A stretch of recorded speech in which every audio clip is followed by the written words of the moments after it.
Jonathan Bullough. Welcome to the podcast. It's great to be on. I think it's something that I've been eager to get on, but also a little bit nervous about as well. So we'll see how it goes. For people who don't know you, don't know your background, who are you? So I'm a professional coach. I've been a coach now for... I think my coaching experience actually started way back in 2008, just coaching football. 2009, I was lucky enough to go and spend 4 months in America coaching kids in all different age groups. And that's really where it started. I'm a gym owner. I've been a CrossFit affiliate owner for, I think, 13 years now. And literally, I've spent from 2009 through till 2026, which we're in, coaching day in, day out, week in, week out, working with all different types of people. I think I really kind of fell in love and became a coach when I was coaching CrossFit, coaching in the gym week to week, day to day, but also then started to work with some athletes that made it to the CrossFit Games and competed at a high level. That was when I was first exposed to kind of online programming and writing structured training programs for athletes. And then in more recent times, it's changed and evolved to coaching high rocks, and now I'd probably describe myself as a high rocks coach. And for people who don't know, you have been my coach now for going on 3 years, I'd probably say. Yep. And a lot of people don't know that. I feel like people will watch the YouTube and they'll be like, who's this guy?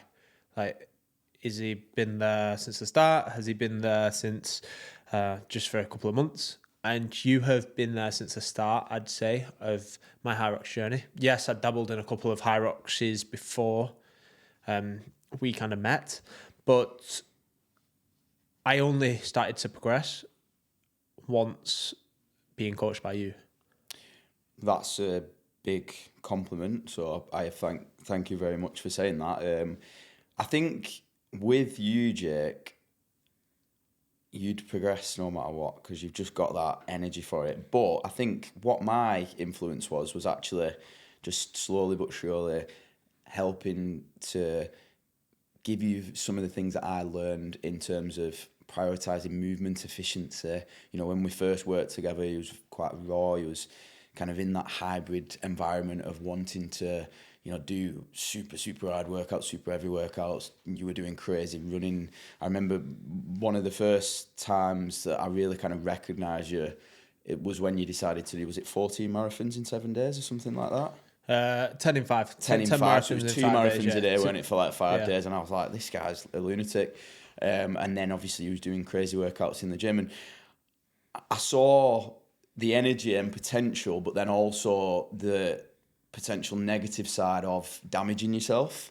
And I think very early on in kind of seeing you move and meeting you, way back when we were coaching you. So for reference, the first time I heard about you was you came into the gym and you was told to come and coach us CrossFit and Olympic lifting movements. So you was teaching us Olympic lifting for the coaches at the gym that we worked at because the owners of the gym wanted us to have knowledge to then be able to teach it in the classes. Correct. And before this, my mentality was always hard work beats anything else. And it was like, you've just got to grind through everything. It doesn't matter about technique. It doesn't matter about anything else apart from working hard. And this is what's going to allow people to win. And I quickly realised and learnt from just spending once, but probably like 2 hours a week with you, that the importance of actually moving correctly is the thing that is going to progress you. And actually like learning skills, because Olympic lifting, as you know, is very technical. It's very skill based. And I really struggled, and I still to this day really struggle with Olympic lifting because it's very much skill based. You can't get by with just hard work. You've got to pay attention to the little details. And I think that's one thing that you've taught me through, like you say, countless hours of trying to teach us, especially like a traditional like snatch, I think is one of the hardest movements that you can learn. As well with the gymnastics and stuff like that, like it just takes hours and hours of dedication, and it's not as quick as like just fitness. So that's one of the things that like I picked up on really early, and you showed me kind of like the importance of as well. I think you called out just with the way that I moved that I was going to get injured. I think You actually said it to my my face. perception of it was it, like there's an imbalance that I can physically see when I'm coaching you, Jake. And if you continue to, like you've just mentioned, just work harder than everyone and batter yourself, you're probably going to get injured. And I think I mentioned that fairly early on, and then lo and behold, not too long down the line, you did suffer an injury. And one, I was really kind of sad for you because I know being injured's not great, but for me, like looking from a completely unemotional view, I felt like I had a good way of getting you away from that injury and becoming stronger, because you didn't get injured for no reason. You got injured because there was a clear imbalance and there was an issue. And one thing I would say, like from the biggest thing that I would take away from my whole kind of coaching career and all the years in the gym, working with loads of different people, is I've never actually ever seen someone get injured doing a perfectly executed movement ever. And I've seen people do super heavy lifts, I've seen people fail, I've seen people do ridiculous amounts of volume, and I've never ever seen an injury occur through a proper, well executed, efficient, effective movement pattern. And that's what I find really kind of interesting. And I would say like that underpins my main coaching philosophy is, yes, there's an element of having to work really hard and potentially outwork everyone else in the room. That's definitely a thing. Like you don't win anything through just being super efficient and effective and being nice with movements. You have to be super fit and you have to work hard, or super strong, or whatever your sport is.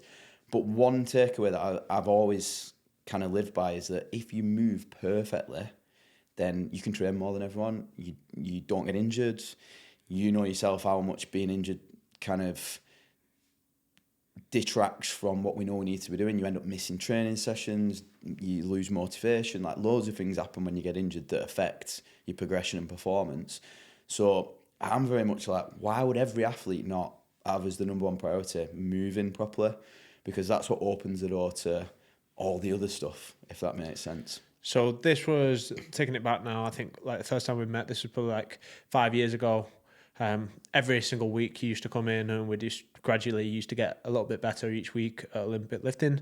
There was then a time where like I discovered high rocks, and I did pretty well at it, but then with these imbalances I then got injured. I did my back, slipped through discs. Everyone knows the story that like I was out for kind of like 6 months.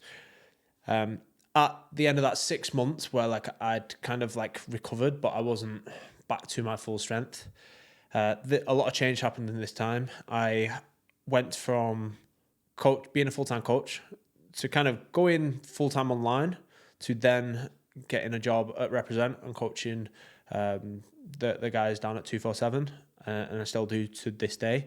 But I always remember in the back of my head you saying about like movement's the key. You think that movement is an answer to most people's problems when it comes to getting injured. Like, a lot of people would say, oh, I need surgery on something. And I remember you saying so many times, before you look at, if you've got like a severe injury, before you look at surgery, let's see how well you're moving and see if we can fix it by just rehab and getting better movement patterns. And most of the time you can actually recover without doing any like invasive surgery or anything.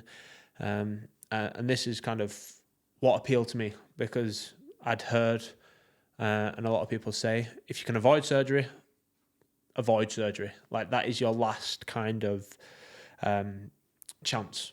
So let's leave that, because so many things can go wrong with a surgery, and it's expensive, and the other like implications it can have. So when you kept saying about this, and like I said, this was years prior, it just stuck with me. And we'd not talked for probably around 6 months. When I'd been injured, when I was doing rehab with a physio, Stephen Lane, back here, I was And then I was like, well, I need to start taking high rock serious. I feel like I've got a talent in this. I want to get into the Elite 15 and the elite level. And this is when I reached out to you and we started working together. I think we started working, doing 2 sessions, 3 sessions a week. And you got me pain free. That was like the number one thing that I remember and it took a long time. It took, 3 to 6 months of repetitive, like working on squat mechanics, working on movement patterns. But you got me pain free, which was like the single best thing and the thing that I'm most grateful for in my entire life. Because when you've got kind of like chronic pain, which I feel like I had at the time, like people say, oh, like you might have this for life, and I didn't want it for life. So I came to you and you've kind of fixed it. And you just having that belief as well, I think helped.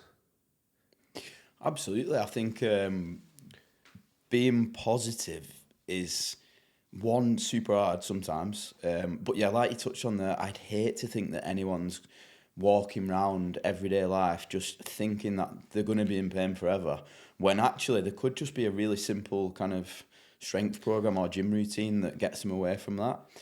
Touching on what you said there about things like being operated on, like for me, it's a last resort. If you've snapped a structure, a bone, a ligament, a connective tissue, you probably are going to need some surgery because that's like a structural damage. But I'm just touching back on my point from earlier. I've never seen anyone who moves perfect report pain normally, and maybe one day I'll come across this in the gym. You watch someone just do a simple movement like a squat or a lunge, and it's quite an obvious difference, maybe from left to right or front to back.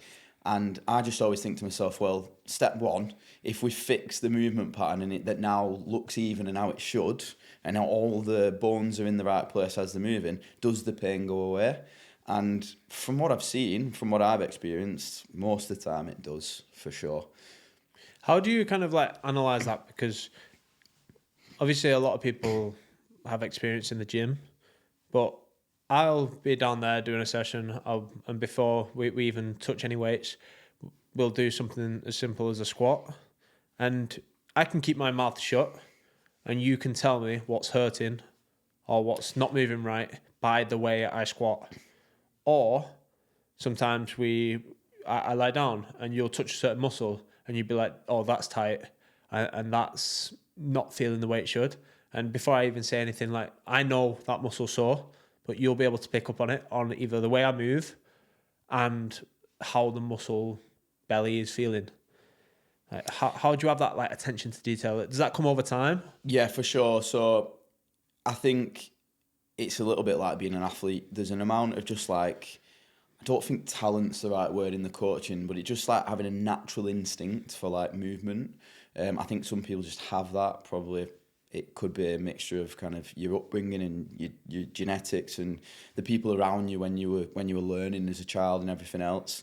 I think it's like, again, like training, just hard work and just learning as much as you can, and then going and doing it over and over and over and over again, repetition. I've often tried to figure out how many hours of training and coaching I've done, and I've always coached probably 40 hours a week, and I've been doing that since officially 2011. So if you add up those hours and weeks, it's thousands and thousands and thousands and thousands and thousands of hours. And as much as human beings are different, for sure, and there's different types of people, there's not, I don't think, infinite numbers of different people. You have like categories of person. You get someone who might be a bit more posterior dominant, someone who's a little bit more anterior dominant. You get, you're are you left-footed and left-handed, or left-handed and right-footed? Left-handed, right-footed. So that's the thing. So like, for me, from what I've seen, they're the people who are the most likely to have left-right imbalance, funnily enough. So it's just these sorts of patterns that over time you start to recognise, and then there is themes. So like, if someone's got a pain in the knee, then it's generally something to do with the hip or the foot. So you start looking at the hip. Is the hip moving properly? There's a couple of tests you can do that are pretty straightforward. And then you just build this picture of kind of what the person that you're working with looks like versus what you know it should look like for a kind of healthy, happy, pain-free person. And then there is definitely a bit of trial and error as well.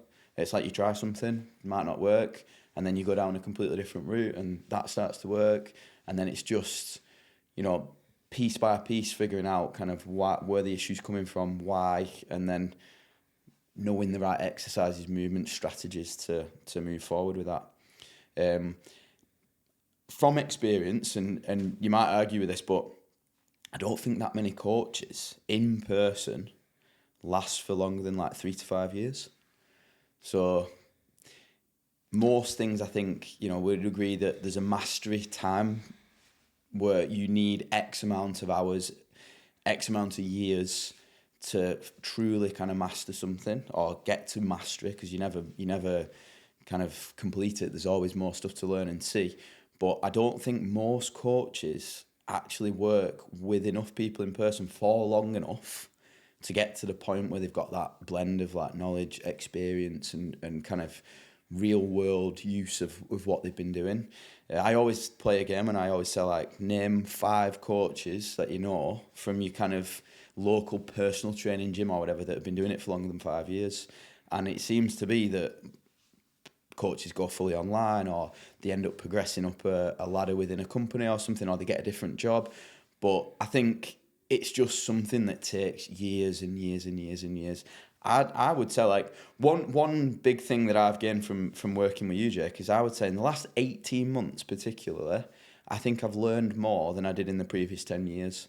And that's not to say I didn't learn a lot in the 10 years previous and gain a lot of experience, but the exposure to the problems, the exposure to kind of truly working on a day-to-day basis with what you would class as an elite athlete who's basically being paid to be an athlete, the problems that we come across, the other situations that we've been in.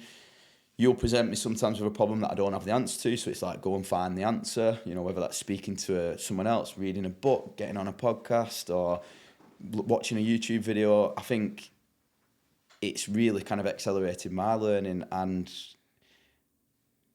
the biggest thing that I've kind of understood over the last 18 months is the more you learn about anything, the more you realise you don't know. The more doors that you open to more and more knowledge. And I think actually in this day and age, like, it's a massive privilege to be in a position where you're learning every single day. And I think it's just that process of understanding. You've got a lot of answers, but you're going to learn a lot more things as you move forward.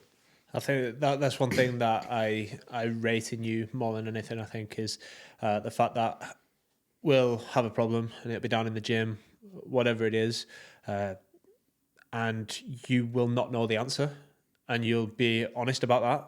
You won't just bullshit and say, like, I know the fix to this when you don't know, because you see a lot of coaches doing that, and they kind of, like you say, seem to know it all, when the reality is not every coach knows, nobody knows anything.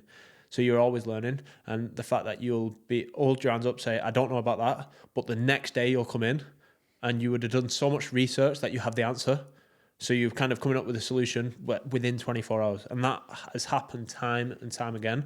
And the speed that you learn and pick up stuff, and I think it's purely just because you have a passion, and it comes down to that passion with coaching. I think that's the reason why we probably get on so well, is because you have that passion for coaching. Like I have the passion for competing, you have the passion for coaching.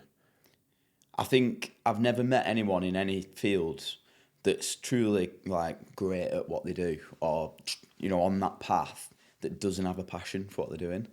You know what I mean? I think we'll both agree how fortunate we are to be earning a living, day-to-day life, doing something that we're super passionate about. Like, we've often joked, what do you do when you go home at night?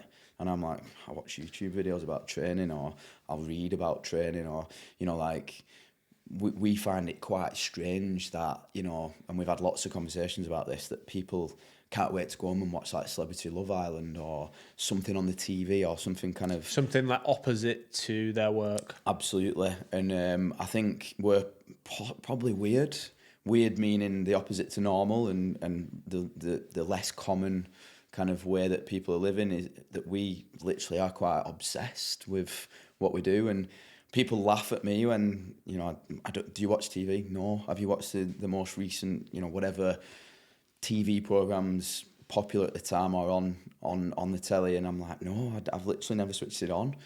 I don't think it's necessarily bad for them people, but I've just not got time. Do you know what I mean? I'd much rather spend my time, like you said, solving a problem or something. But that definitely comes from that passion. You know, if you've not got the passion for it, there's no way you're going home in what's essentially your spare time and spending another 2, 3, 4 hours in your work, essentially. Yeah, instead you're kind of like looking for an escape in whatever that might be, like you say, watching Netflix, going out with friends or whatever, and that is all important as well. Absolutely. I feel like we are very, very obsessed, and some people would say, oh, that's not very healthy. 100%, like we get leveled with that, don't we? Yeah, we get humbled with that quite a lot. Like you come to us quite often and you say, I just feel like the friends that I used to knock around with, I'm not as relatable to them people anymore, or like they don't find me very relatable. Like we don't have the same things in common anymore. How's that like changed throughout your time? I remember listening to something on a Chris Williamson podcast, and I know he talks about this quite a lot. I think you, through the stages of your life, you create these relationships that are specific to that time and place and kind of maybe what job you're doing or where you're at. And some people stay there forever and that's them. But I think Chris Williamson dubs it as like the lonely phase, or, you know, and it's kind of like where you outgrow the people that you were with for however long. Like, I mean, school, college, university kind of is an easy way of explaining it. And then you set off on a path and they're not necessarily on the same path. You know, and then you kind of get another bunch of people. And right now, like, 3 of the key people I would say in my life now are yourself, Tom, and Emily. But we're all on this kind of like journey together, you know, and we've all got, you know, Tom's passion lies in the capturing of what's happening. You're out there executing it. I'm trying to support and give you some guidance and help, so that you can go and execute it. And then obviously Emily has her role and she's got that support as well. But we're all kind of like passionate and obsessed about the same thing. And I think that's what a lot of people don't see, especially being an athlete. Like, sometimes you do have to leave people behind, don't you? And sometimes you do have to like make big sacrifices and people don't really understand why you're doing it. That's something I've noticed for you as well, and that's probably another thing that I think we have in common. Yeah, no, it is sad. Like when you think about it, and like it's almost like you become lonelier when you find your passion, because you're so obsessed with it and you want to progress, and that's all you're bothered about almost, which, like say, probably isn't the healthiest. But like, to be the best at what you want to do, I don't think it's healthy. You probably wouldn't class it as a healthy, balanced life where you have like the perfect balance between your friends, your family, and your work and exercise. Like, you probably have to pick 2 of them out of the 4 and kind of go with them. And I think, but if you can like be friends with people or make friends with people that are on that similar path, then they kind of understand. Like, if like I always talk about it, like even down to like my barber. Like, I go to my barber because I know he's obsessed with barbering, and I know he's a great guy and he just loves to get better, and he'll do whatever he can to get better at barbering. I couldn't relate to someone who like hates their job but still does it. And you come across that a lot, don't you, unfortunately? I mean, we live in a little bit of a bubble where a lot of the people we work with are similar to us, like you said, passionate, obsessed even with the trade and what they're doing. But I think a lot of the population, from what I see when I do kind of step out of my bubble every now and again, it's kind of the opposite. They're like almost like dread work and dread, you know, the day to day, and then just live for those what are essentially short moments of going doing something, like you said, completely different. So I don't know, how do you feel about it? Because I feel like we're lucky. We're so lucky to have... Is it luck? I don't know, because we've obviously all worked hard to get to where we are and kind of made decisions that have been super hard. Like, I know you left a career essentially and you've almost done that twice to get to where you are now. And there's probably loads of people that don't have the courage to do that. So, yeah, I don't know. It's an interesting one, isn't it? Yeah, I think it definitely is. There's trade-offs. Like, I don't think there's any right way to do it. Like, I think someone who's got a solid career, they might not absolutely love it, but because they might not actually love that, it gives them so much passion about the hobbies that they do outside of their work, which is pretty cool as well. Like, I've seen that and I witnessed, like, some people live for the weekend. Like, I don't care really if it's a weekend. Like, that's kind of like that. Like, the weekend is probably the worst part of my week. Whereas, like, for most people, it's the best part of the week, and they have better social skills, they have better social occasions. Like, they enjoy themselves a lot more than I enjoy myself, I'd probably say. Whereas, like, I think ours is just like this constant, like, we don't dread a Monday, for example. So it's just like 2 ways of, and I don't know what's right. 2 days of looking at it and 2 days of going about it, but I don't know what's right, and we've just kind of like fell into what we do, and it's pretty cool.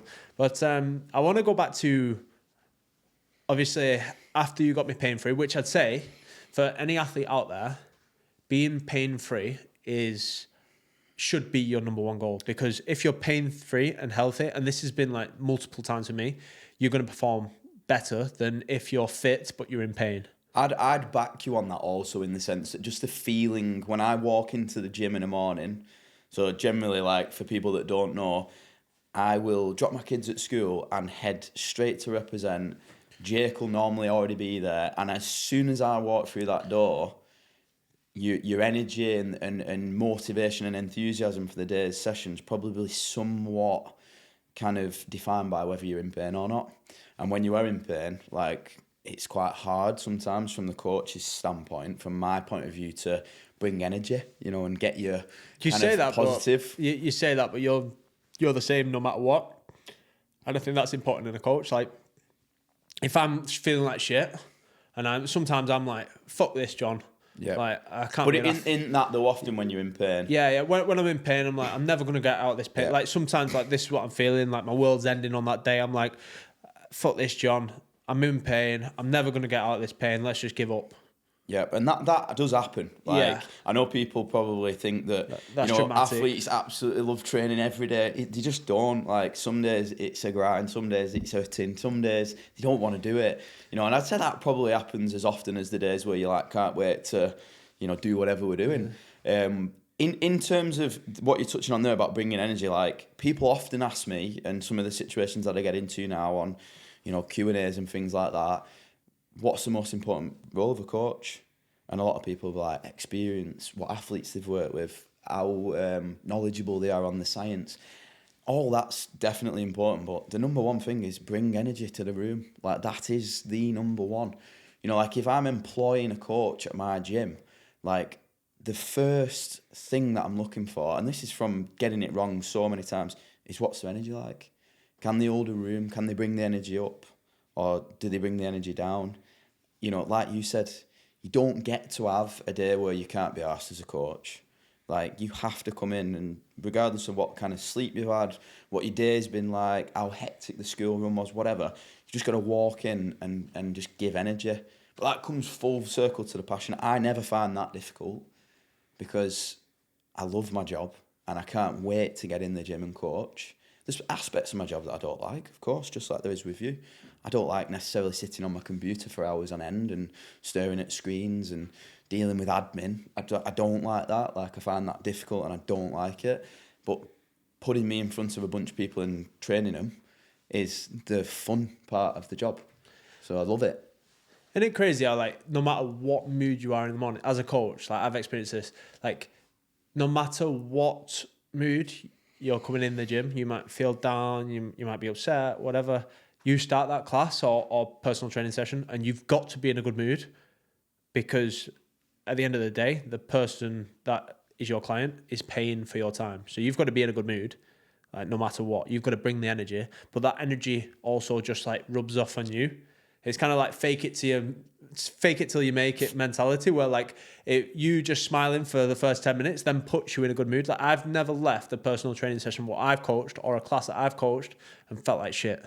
I'm always like hyped up and buzzing and in a happy mood, like because you've got to bring that energy. Absolutely, and you know, for me, it's almost like an escape from life. Like you've got all this stuff going on, and everyone has it, and sometimes things are great, and sometimes they're not. But you get into that coaching role, and it's for me personally, it's an opportunity to forget about all that financial worries at home, stuff that you might have going on in your personal life. Like you step into the coaching role, and you are John the coach. No one maybe knows about what's going on, and it's just a really nice time where you can escape from the reality and just, like you said, give other people great energy, feed off their energy. Like it almost feels as a similar effect, and I know you'll have felt this many times and obviously a lot of people talk about this and there's loads of research, but just exercising. Like sometimes you feel awful and then you don't want to train, and you go into a training session, and most of the time you come out of that training session and you feel better, you feel more energetic and all that. I get that same effect from coaching, for sure. You know, so I love going to coach. So then bringing that positive energy just becomes super easy, in my opinion. No, that's good to hear. No, I love that, and you can tell that you've got a passion for obviously coaching. Let's go back to like earlier within your career. Obviously, you've had an athletic career yourself, which most people probably won't know about. Well, we always joke, don't we? I've done everything, haven't I? You have done everything. So John's one of them people, right, that he'll tell you the maddest story ever, and you're like, surely he's bullshitting. And it turns out to be true. Like, I've never once caught you out. Like, me and Tom talk about it all the time, Tom, my videographer, and we're like, that story that John just told us, like, surely that's bullshit. Surely he's chatting shit. And we then go and speak to someone else who then backs it up and said, yeah, I was there. And it feels like, I always say that you've lived 7 lives within your life. I think that just comes from your mindset. Like I've always a mindset of I love learning new things. I love trying to get as many experiences as possible. You know, if you was to sit there and say to me, what's your greatest fear? Like, it's that there's not enough time to do all the cool things that are available to us, you know. And I've always been like that since a kid. You know, I've always wanted to try new stuff. I've loved learning. I've loved exercise. I like being outdoors. And that just then throws you into all these different situations. I'm also a believer that like you end up in them situations for a reason. It gives you something, a skill that you're going to need in the future.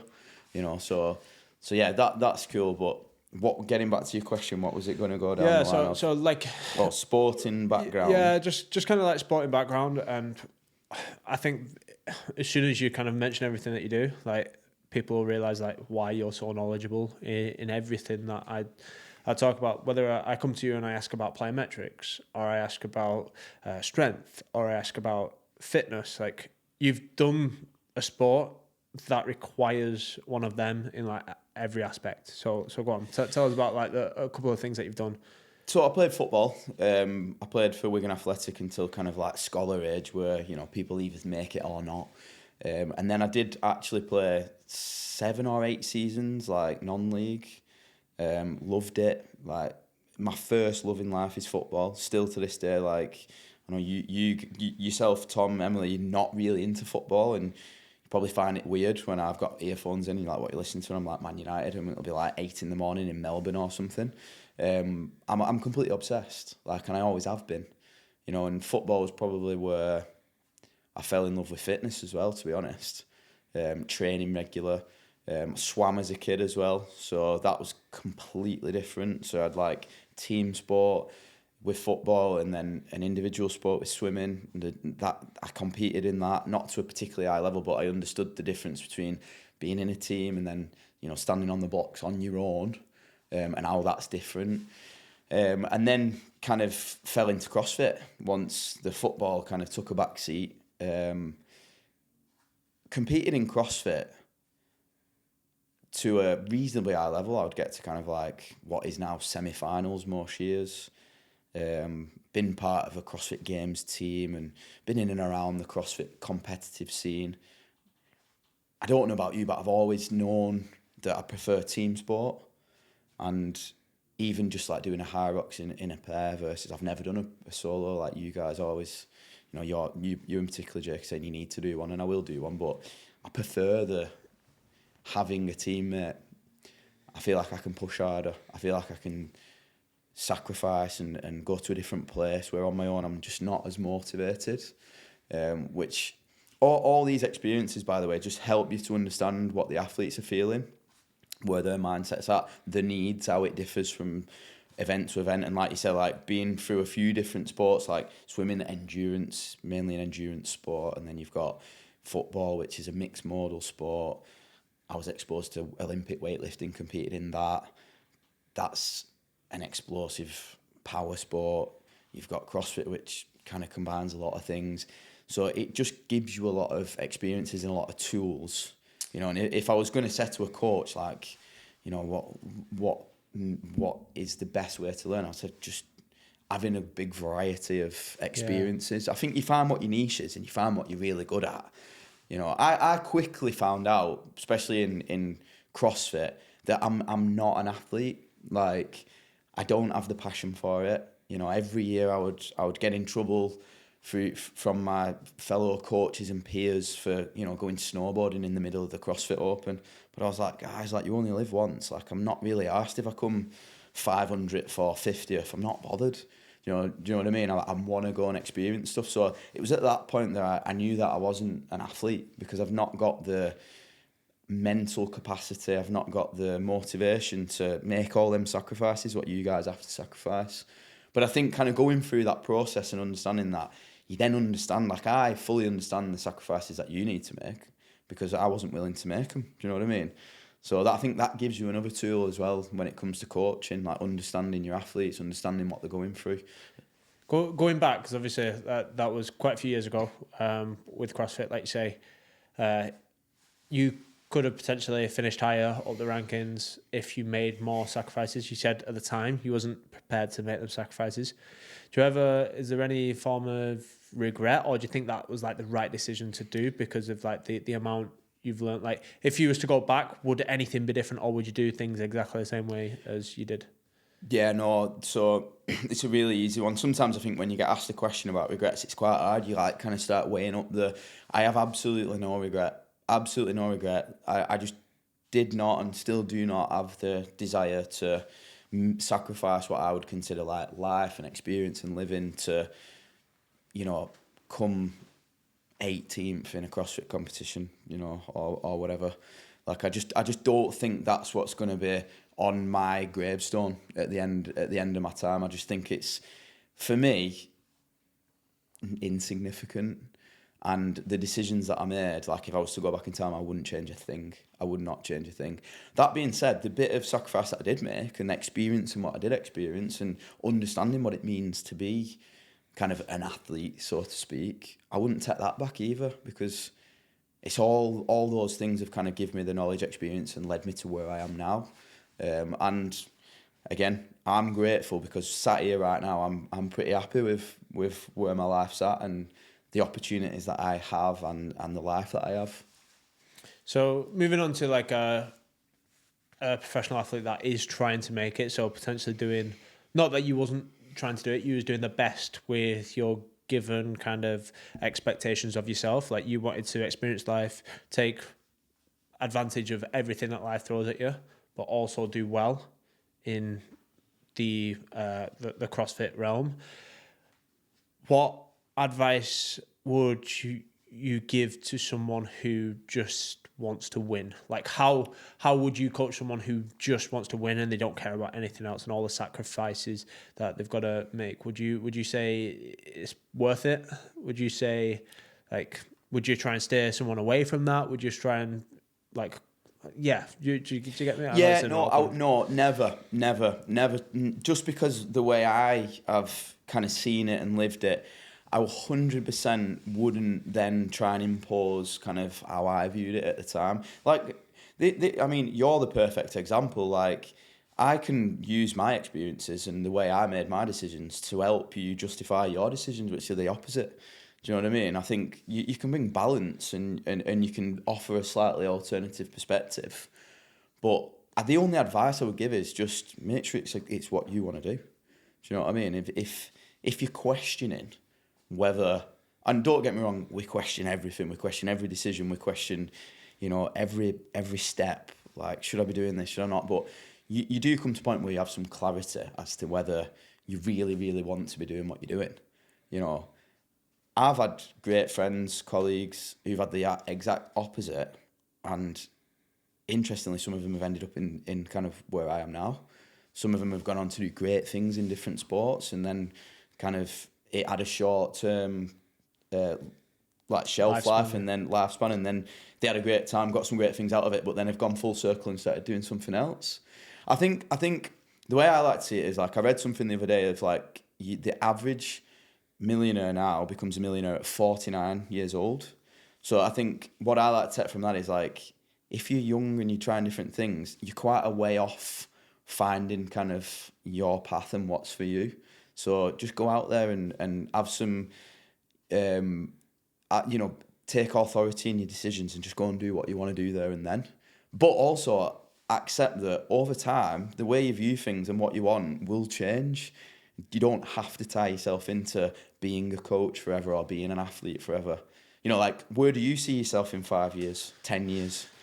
Yeah, that's true. Like, I don't know, obviously the path that I'm on at the moment, I want to sacrifice everything to try and become the best person that I can be, and be the best athlete that I can be. But I am aware, and I think this is what I struggle with, I am aware that for someone being the best possible athlete that they can be, you're a fucking nightmare to be around.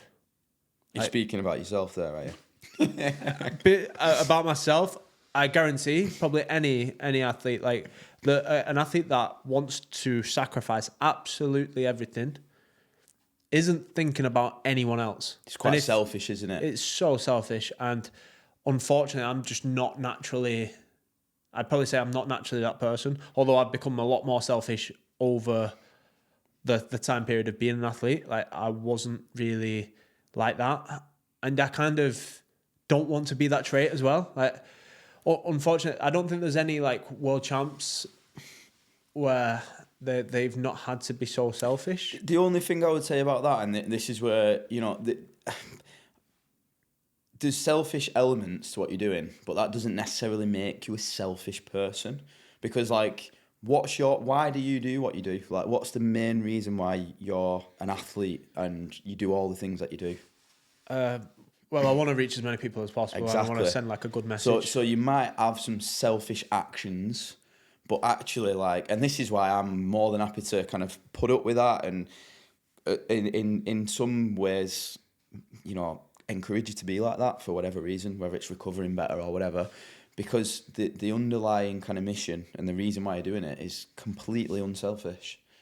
So I think being selfish to get somewhere that's got an unselfish motive, I think, is virtuous. Like, that's something that more like people should do, and it almost comes full circle, and it's like selfless, because you're being selfish and you're potentially missing out on opportunities in different parts of your life for a completely unselfish reason, essentially.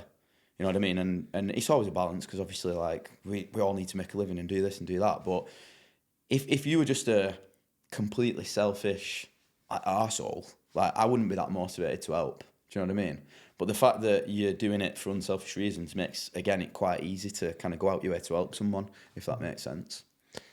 Yeah, and I suppose there's a line, but like you'll speak to some people, and for example, this is like a really like bougie thing, and like I don't want anyone to kind of like I don't know, judge me on this, but like most pro athletes and the top level athletes, this is a prime example, will fly business class on long haul flights.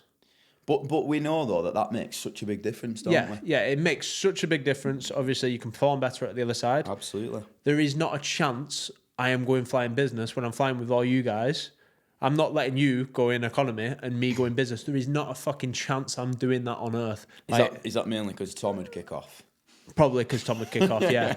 But Because you know full well, I'd be like, bro, go and get on it. Like, I'm just coaching. I don't have to run round 1,000 mile an hour around a track with all that pressure and all that. I'd be like, go and have business class. Do you know what I mean? If like, I could afford for us all to go, then we'd be going business. But until that point, we are all flying economy together. See, that's where I disagree with you. And I would be like, bro, go and be selfish.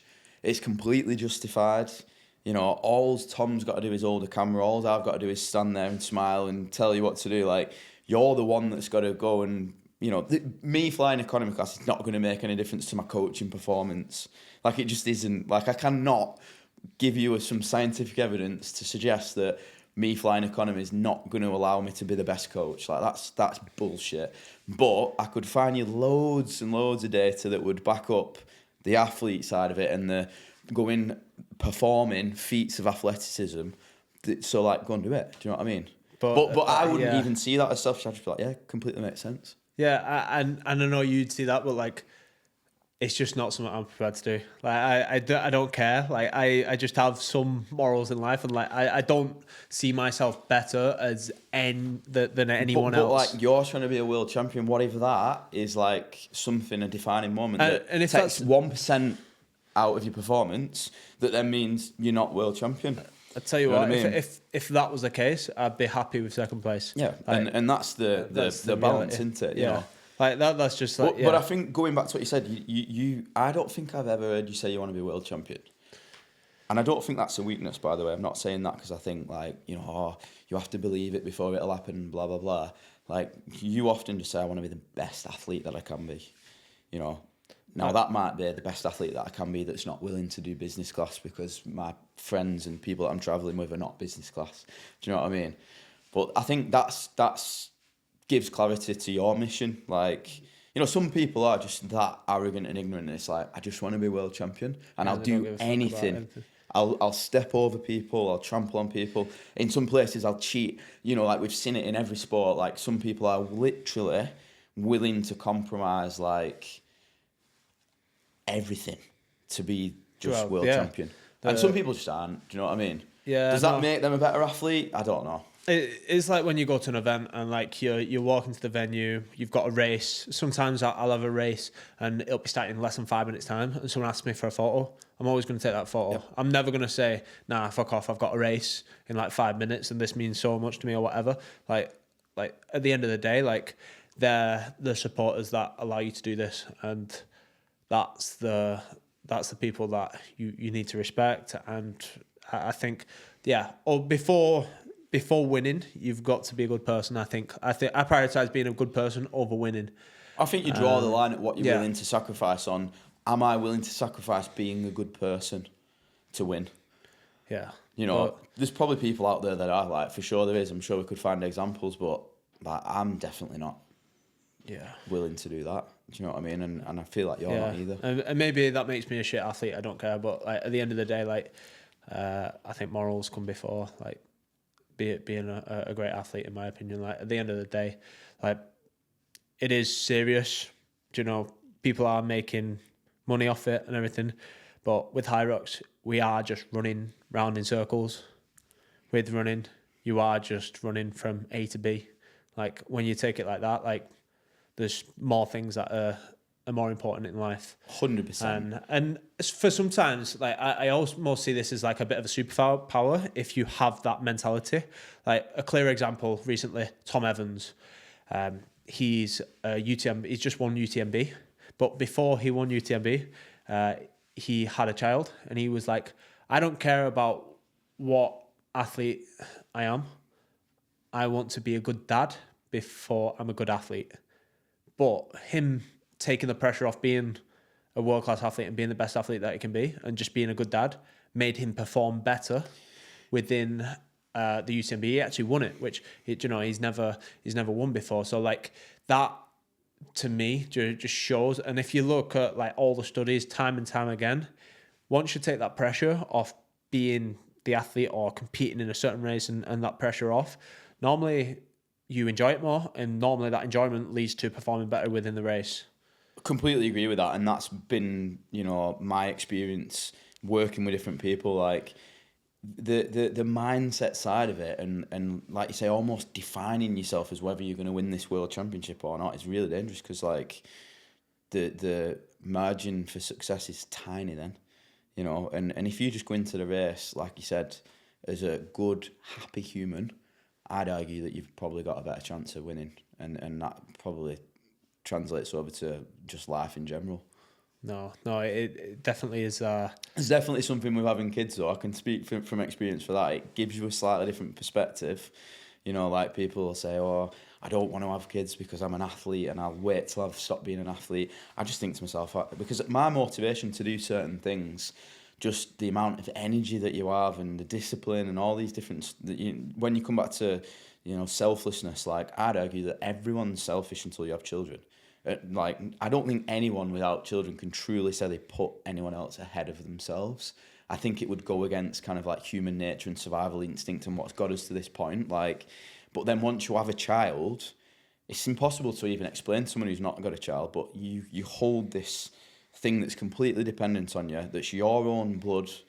Like, it's completely kind of like earth-shattering experience that completely changes your whole perspective on life. And I think for some people, and the example of Tom Evans, like, it makes you better. You know, it almost gives you another level, more strength to go and compete. Do you think having kids made you a better coach? 100%. 100%.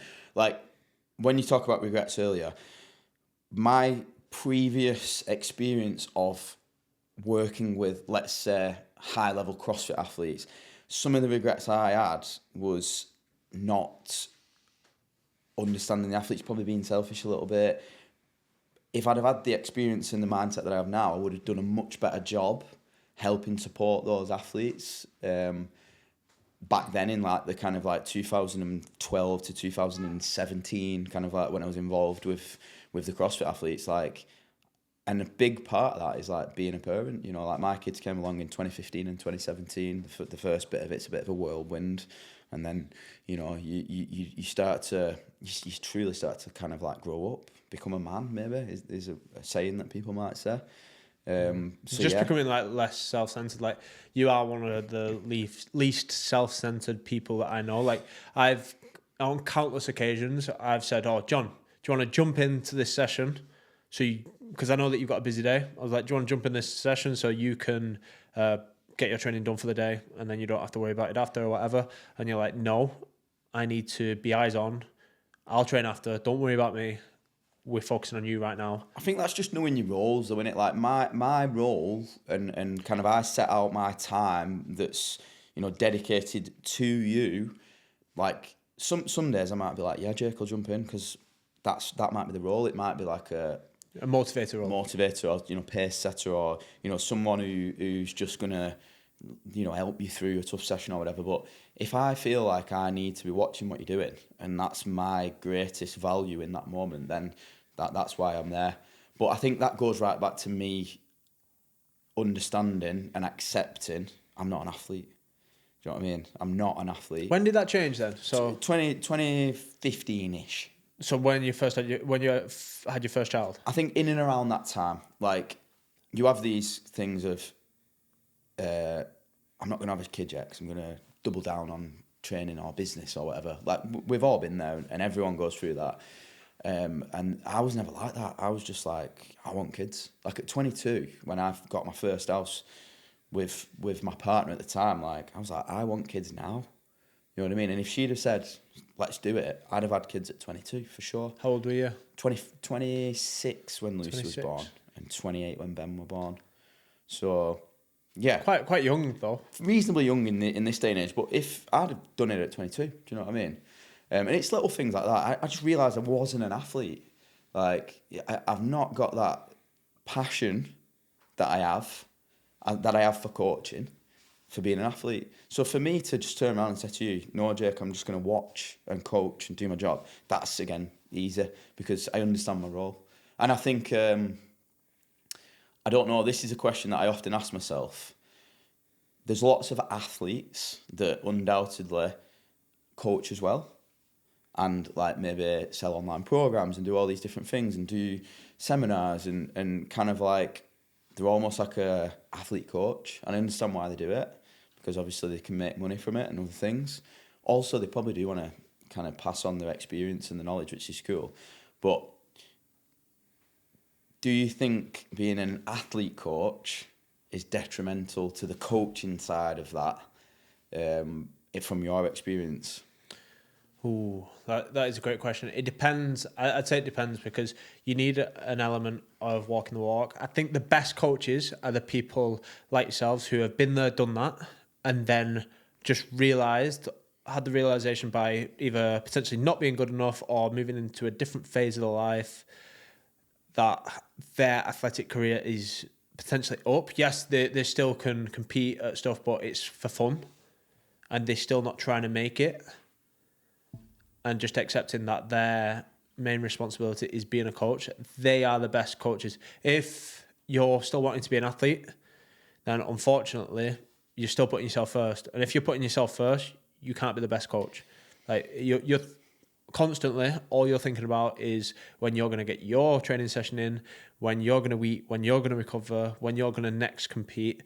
And that is great for being the main character, the athlete. But if you're serving someone else, then you can't think like that. You've got to think, when are they going to get their training in? When are they going to eat? That becomes before my training. And I think that's very hard to do if you're a coach and an athlete. So I think that the best possible athletes are the ones that have been there and done that. There are coaches that haven't been there and done that, and potentially set workouts that they've never done. And I think that's quite tough. I think what is on paper, especially as a coach, what you set on paper isn't exactly what you've got to kind of like. Hunter McIntyre talks about this a lot. There's kind of like scientists, there's like data on sheets, and then there's field data, and it's actually going out in the field, testing it.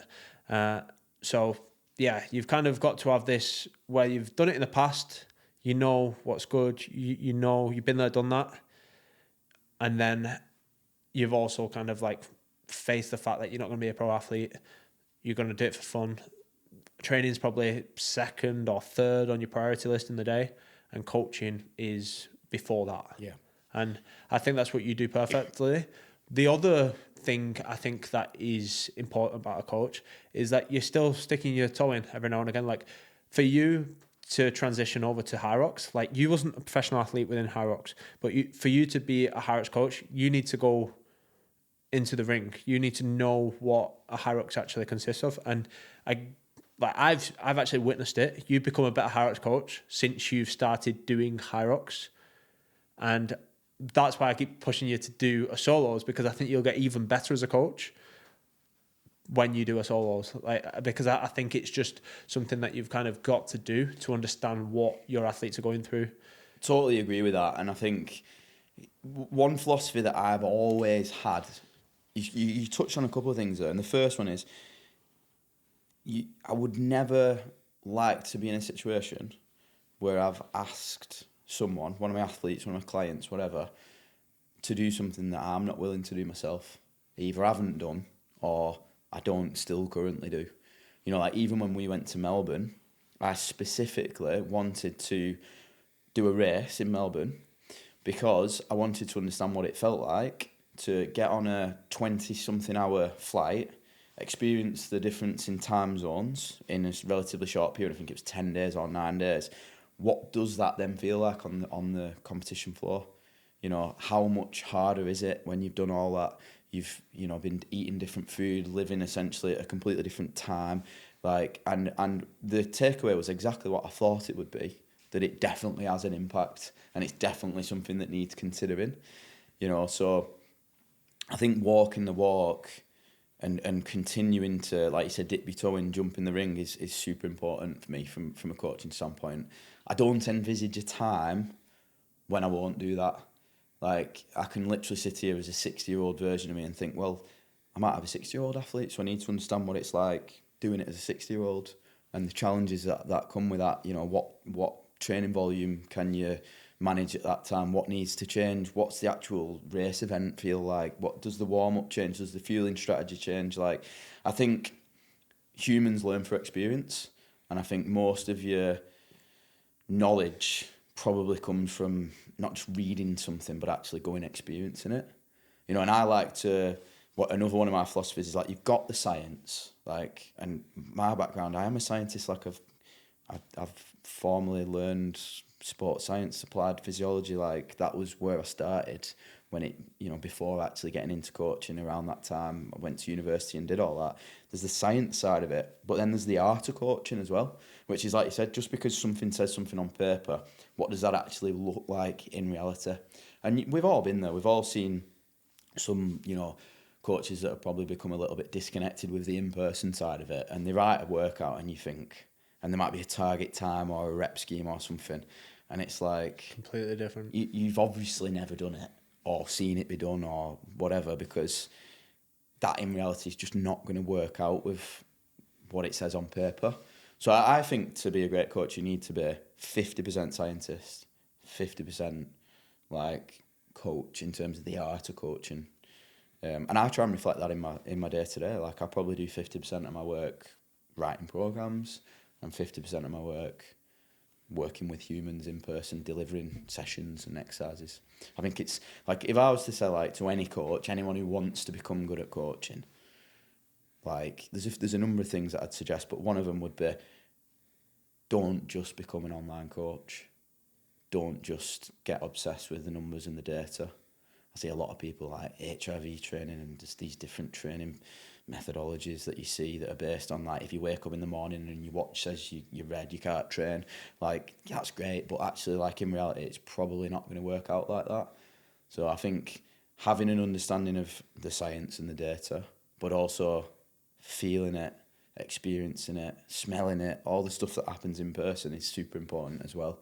And I wouldn't like to say, like if someone said what's more important, I couldn't give you an answer. I don't think either's more important than the other. I think they're both exactly the same. Yeah, no, I completely agree. In regards to someone who's looking to get better, say if it's High Rock, say if it's CrossFit, and they're looking for a coach, what would you say to look for within a coach? Is there a specific style of coach that you should kind of pick? Like, yeah. This is a good question, right? And I've actually got, I think, a pretty good answer for this. And this is something, again, that comes up a lot and get asked a lot. So I see coaching, and the easiest analogy I can put to this is being a teacher. Like, we've all been to school and we all understand the education process. Like, and this is one of the things that I'd look for when I'm picking a coach. When you go to primary school, it's very dictatorial. It's like the teacher clearly has more knowledge than you. You're there to kind of listen. You're there to do what the teacher says. And there isn't really a great amount of conversation. It's like, this is this, learn it, practice what I'm telling you to practice, and get better. And I think that's the beginner in anything, you know. So if you're very low experience and you've not been doing something for very long, you're in that phase where you need to pick someone that you believe in what they say, and you're willing to just listen and do as you're told. Once you then start to progress through school, you go to kind of like high school, it still probably remains mainly kind of that same sort of dictatorial vibe, but there starts to be conversations, there starts to be a moment where you're not just listening to what someone says and accepting it. You're starting to question things, you're starting to ask your own questions, you're starting to find your own way. You're starting to maybe even, in some aspects, become smarter than the teacher, because you might have an interest that they don't and you go down a slightly different route. And then the final evolution of that is like university. At university, if you go in at university level with people that have been, you know, let's say you're teaching on a PhD course or something and you're kind of trying to tell people, this is fact, this is how it is, then you're going to fall short, because we all know that, especially in science, like what we knew 100 years ago, we now know is wrong. What's going to happen in the next 100 years is probably going to be wrong. So it's a much more conversational style. So for me, like primary school teacher, that's a beginner in any sport or fitness or whatever. University, that's an elite athlete. Like there'll be certain things, especially about your body and your training, that you know more than me about. So it's not my job to come in and be like, Jake, do this, this, this, and this. It's more of a conversation. It's more of a problem solving as a team. And I think when you're looking for a coach, if you understand where you sit on that spectrum of beginner to elite athlete, it then helps you to find a coach who's got the right style. So if it's someone that you can sense straight away is very much like, Monday, you do this. Don't ask questions, just do it. Tuesday, you do this. That's probably going to serve you quite well if you're quite new and inexperienced and you're at the start of the journey. If you're an elite athlete with your own ideas, then you probably need someone who's a little bit more conversational, someone who's going to problem solve with you, not necessarily be super dictatorial, but more like try and help to guide you, pass on their knowledge and experience, not try and enforce a certain way. Like the worst thing I ever hear a coach saying is like, I've done it with like such a body, and then quote like an athlete that they work with, so I'm going to do it with you. Could be a completely different set of problems, which doesn't have the same set of answers, if that makes sense. So I think for me, that's something big. You know, that's a good point. You know, and like we do it all the time. Like I'll quite often, and you probably sometimes think I'm a bit resistant to just writing a program down, but it's because I know that I want your perspective on what you want it to look like, and then we build it together. Because I think that that's the best solution for you. If I thought the best solution was for me to go, shut up, Jake, and just do as you're fucking told, then that's probably what I would do. I think great coaches, by the way, if you find a great coach and you're lucky enough, are able to switch from being a primary school teacher to a university lecturer, depending on what's in front of them. You know what I mean? If you get someone who's only working with elite athletes, then they're probably not going to be great for a beginner. And if you get someone who only works with beginners, they're probably not going to be great for an elite athlete. I think as your experience as a coach grows, then you've probably got the tools to work with all different types of people. Yeah, I completely agree. Would you say, what's the gold standard of coaching in terms of, I always say in person is like the gold standard, and what someone, if they want a fast track to anything, like if they want to progress as fast as possible and be as efficient as possible, I just feel like you can't get that from online. Like there's great coaches that are just online coaches, and like I say, you can learn so much, but like I think there's just an element of someone being hands-on in person. If they are a great hands-on in-person coach, that is, that I think is just important. 100%. We've always spoke about this, haven't we? There is absolutely no way an online program can even come close.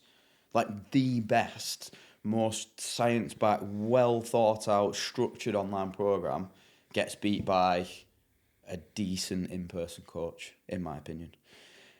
I sell online programs and I lose clients every month because they come to me and say, I've got an opportunity to work with an in-person coach, and I'm like, cancel your subscription, go and get eyes on you, hands on you, like learn. The process of learning as an athlete will just be so much faster. I will often try and, like, I'm not going to lie, most of my kind of like one-to-one online clients are people that I just see and then write the training for the rest of the week when I don't see them.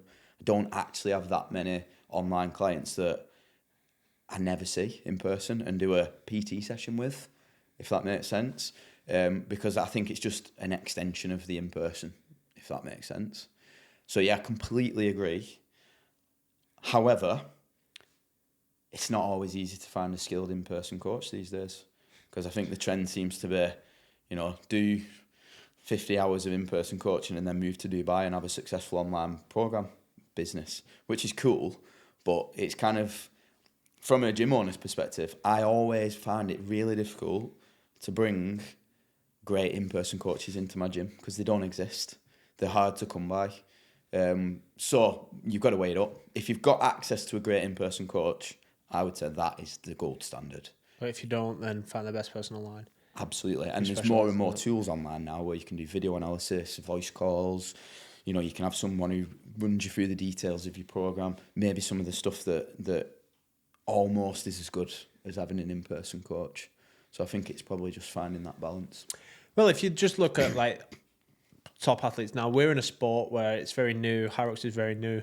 But if you look across the board at any professional sport, we're talking like NFL, NBA, professional football, rugby, like everyone's got in-person coaches. Like they meet in person and they're on hands-on on the ground, and there's a reason for that. Imagine this. Imagine, like, I'm a Man United fan, so I'm always going to use them as the example. Imagine turning up at Carrington where they train just to observe, and they're all signing into an iPad or a computer or the phone for find an online program. Do you know what I mean? Yeah, it's not happening. It's not happening in any sport ever. Don't get me wrong, there's athletes that are doing stuff that's written on a piece of paper or an app that are at the top of the game. But that's on top of working with an in-person coach, whether it's in a group environment, whether it's in a one-to-one environment, probably a combination of both. Do you know what I mean? So I think the trend to kind of the online side of it is something that will slowly but surely come full circle, and you'll find that more and more people gravitate towards in-person coaching because they understand, like we just said, that's probably the gold standard. It's a better time as well. Like at the end of the day, like if you find a sick in-person coach, you have a good time training. Like it's always a good time. Like yes, you shite doing it on your own, innit? Do you know what I mean? You know that more than anyone. Yeah. Like at the end of the day, like we're all living this life to make memories, and you make more memories having a laugh with your coach when you're training, putting in the hard work with someone, grinding it out with someone else. Like it's just better, and like that's why I appreciate it more than anything, and I value it, I think. But yeah, no. You gravitate towards that in everything though, don't you? Do you know what I mean? Like you are constantly seeking out those in-person, you know, like you've in the past had touched on running coaches, you've touched on like... It's hard for online as well. I wanted to touch on, actually, this brings me on to a good point. I think I am a really bad client or athlete in regards to listening to a coach. I think like a relationship between a coach and an athlete is definitely a two-way relationship. People are more coachable than others, and I think it's something that I need to work on. I need to become more coachable. So yeah, I understand what you're saying, but I think it goes back to my previous point of I think everyone's coachable. I just think that some people are only coachable by a finite amount of people that maybe aren't very common. I don't think you're a difficult person to work with at all. If I lived on a different continent and you was like, John, I want you to write me an online program, I'm like, there's no point. Like, well, we've had that before, haven't we? With like running coaches. Find yourself an in-person coach. You know, if you want me to help you find someone, what have you, do a bit of research, you know, I'd happily help. You'd be a terrible, like, online client because you like to have your own input, you like to go off how you feel. You know, you have to justify everything that you can do, and that takes time. You know, I'd like to think I never ask you to do anything that I don't think I could justify. But it's not about me justifying it, it's about you justifying it. It's like, if you don't feel like it has worth, you'll not do it. And that I think is a strength. You're saying it as like being a negative. I think it's a strength. I think from my experience of working with a bunch of elite athletes now, I'm fortunate enough to, whether it be work with a few elite 15 athletes, like as in be the coach, or just be around them. Like, you have to be self-automated when it comes to being an athlete. You cannot sit back, put your hands underneath your bum, sit on your hands and just be like, I'm just going to do as I'm told. You just can't, because even if you're my number one athlete, number one client, think of it this way. If I've got 20 clients and you're paying half of my wage, I'm probably going to give you 50% of my time, right? And in reality, it's probably less than that. How much of your time do you give yourself? 100%. So why on earth would you give complete and utter control to a human who is maybe putting half or a quarter of the amount of time and effort into you? Do you know what I mean? Like, I think a lot of coaches get wrapped up in being like the main character. Oh, I'm this fantastic coach. Like, I'm writing these programs that's getting everyone 10-minute PBs and all that.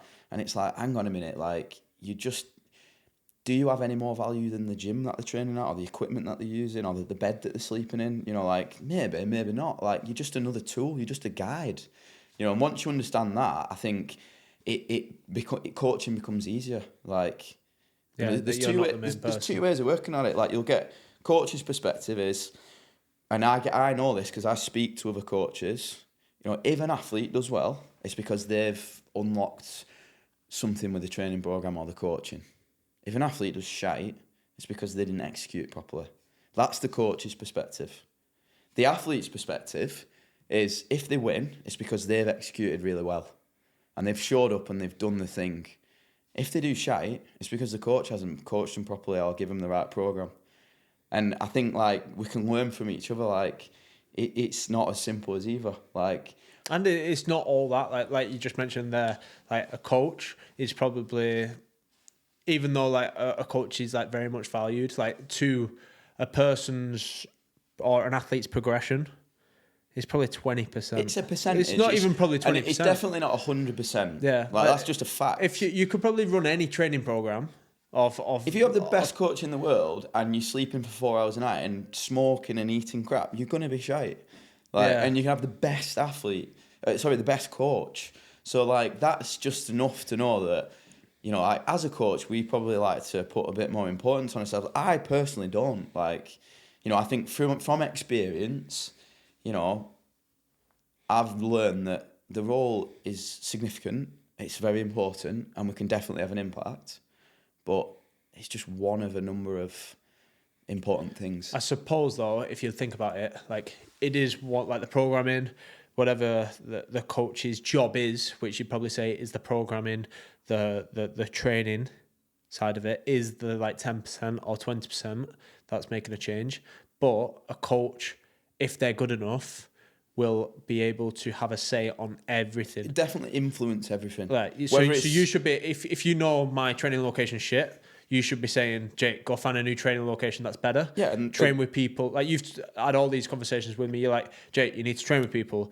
Jake, you need to sleep more. Jake, you need to travel less. Or like, Jake, you need to train less. Or Jake, you need to go and enjoy time with your friends and family more. Like, yeah. You know, but we're just a guide. You know, like, if you think of the traditional Disney story, you have a hero. At some point, the hero has like an issue that they need to overcome, and they find a guide, and it'll be someone who's maybe done a similar journey or got some experience that hero's not yet had, and they're just passing on that knowledge, but they're just letting the hero be the hero and learn from their own experiences. And that's how I see kind of like working with an elite athlete.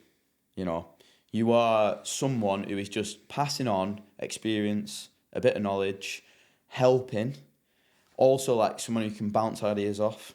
You know, we work quite a lot where it's like, you'll ask me a question and I give you my genuine best opinion. Sometimes you listen, sometimes you don't.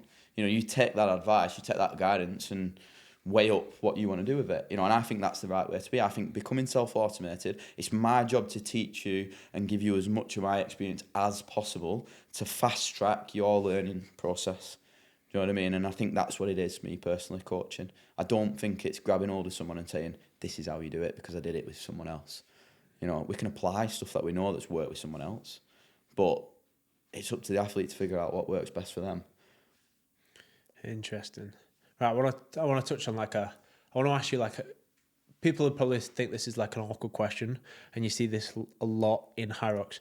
My opinion is it's quite toxic, but you had athletes and they have coaches, and they won't let their coach, or they'd definitely have a problem with their coach if their coach went and coached a competitor.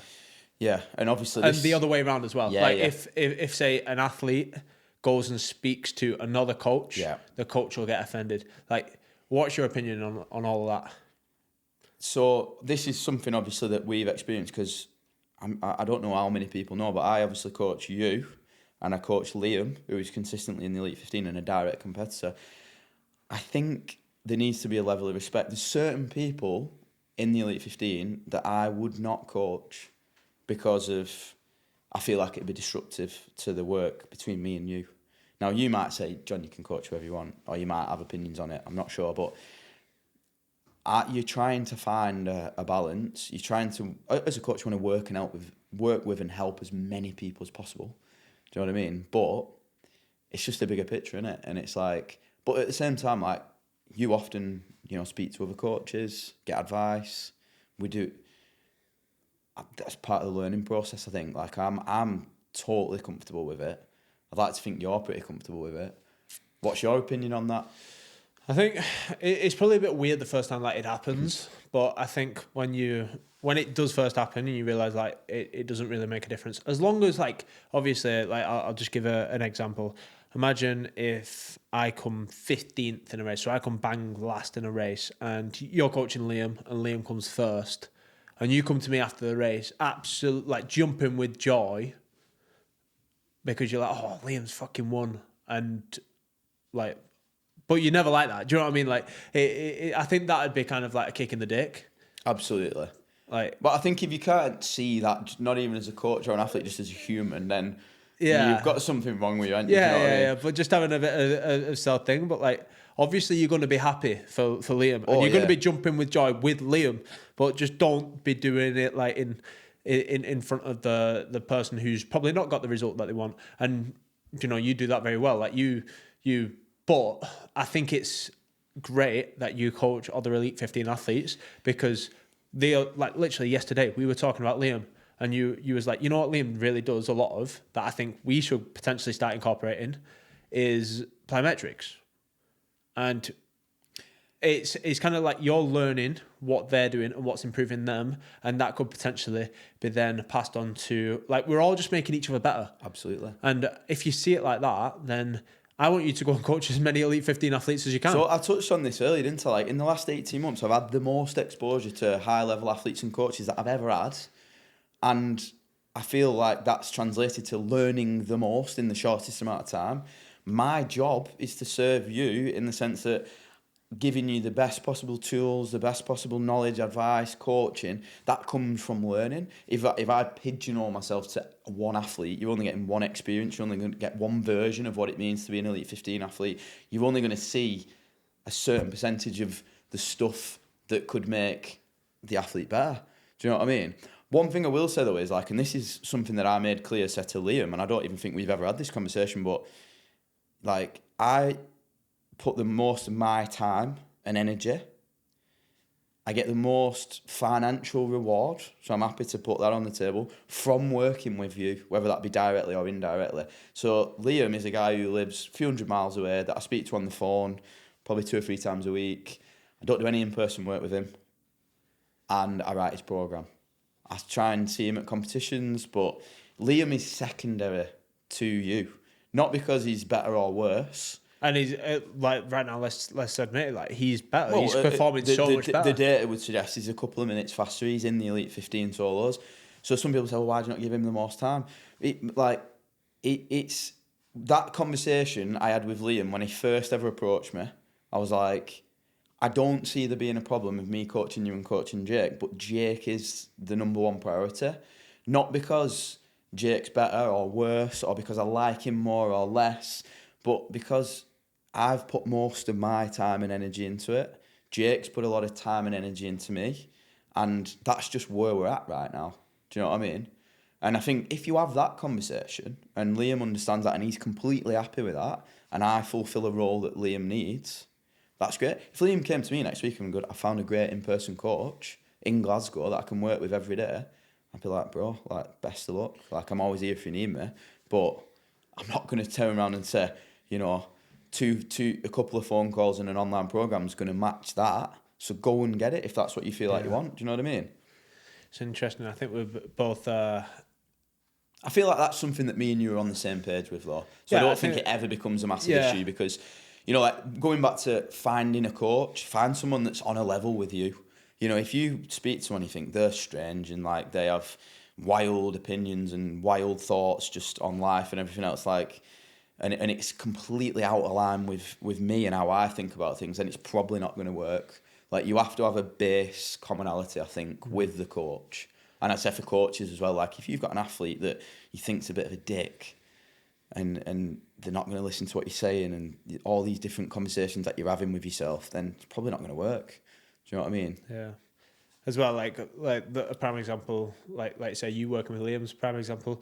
The other week, I went and had a coffee with Thiago, who's Alex's coach, and I just simply asked like how you see kind of like my current lifestyle, my current training, current thing. Like, would you change anything? Would you not? Would you do this? And just having like his thoughts and input. I'd then come back to you and I'm like, this is what Thiago said. Like, let's have a chat. And then potentially down the line, we might be going doing a training camp with Thiago. All I see there, genuinely, so like maybe I'm not as protective of myself or selfish or whatever, but I'm just like excited that we get a new perspective on shit. Do you know what I mean? I don't feel threatened in the slightest. And actually, that conversation opened up. Like, I've bumped into Thiago now 2 or 3 times at Elite 15 races, and there's been a politeness and a respect, and we've said, all right, mate. Like, you know, he's Portuguese, so obviously doesn't say all right, mate, but you understand what I'm saying. But he then, after that conversation, physically, like, seen me across the room, walked over, came and gave me an hug, and we had a little chat.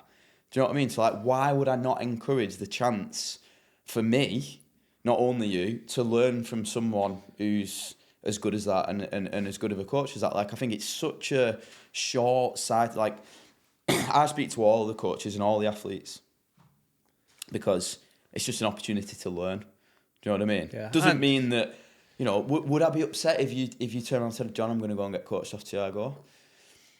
I probably would be on some level, but at the same time, I'd be like, I trust you and respect you enough to, if you think that's what you need to be the best possible athlete, then the alternative would be me saying, I don't want you to be the best possible athlete. Or my own ego saying I'm a better coach or whatever, which I just can't ever envisage a situation where I'd react like that. As a 26-year-old, like when I said going back 10, 12 years, 100% would have had that. So when you talk about like having kids and growing as a human and the experience, does it benefit you as a coach? 100%. 100%. Because a 26-year-old me would have been pissed off, would have like argued, maybe I'd have gone down a route of like trying to convince you not to make that decision.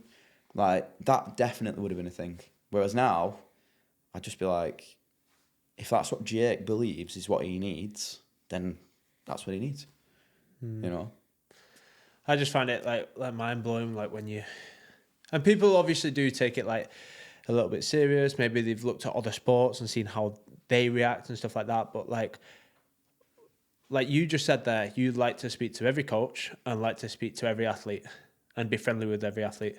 I think that's the bare minimum everyone should be doing. Absolutely. Because at the end of the day, it's not that serious. Like, yes, there's a winner and then there's 14 losers. Yep.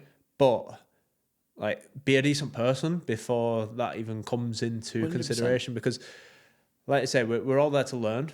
We're in a sport that's growing and a sport that we all want to do as best as we can. Why don't we help each other?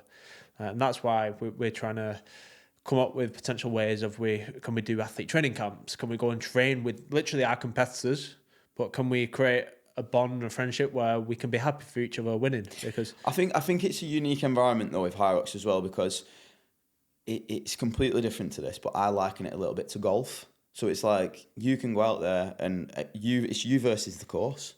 Do you know what I mean? Like, you can't influence what anyone else is capable of. You can maybe grab hold of someone who's a bit inexperienced and drag them around a bit fast at the start and kind of have an influence in that sense. But the other people are out there doing their thing. You're doing your thing. Like, if you go out and do your best ever score and PB by 2 minutes, but 10 people have gone faster, there's nothing you can do about it. Do you know what I mean? So I think in a sport where you're potentially like physically affecting the other human, so let's say like a fight sport or something like that, I think maybe you don't want to be in each other's pocket all the time. But for you guys, like, there's nothing to be gained through having a conflict with someone in Hyrox, in my opinion, because you can't influence their performance. There's nothing you can do to slow them down. You can't grab hold of them or trip them up or throw the rowing machine out over the fence. Like, you're both just racing the same course, and whoever plays the course the best wins. And that's just the way the sport is. So what's the point in having conflict? What are you going to gain? Yeah. And all right, yeah, maybe you're super egotistical and you think you have the best training methodology and you don't want anyone else to know.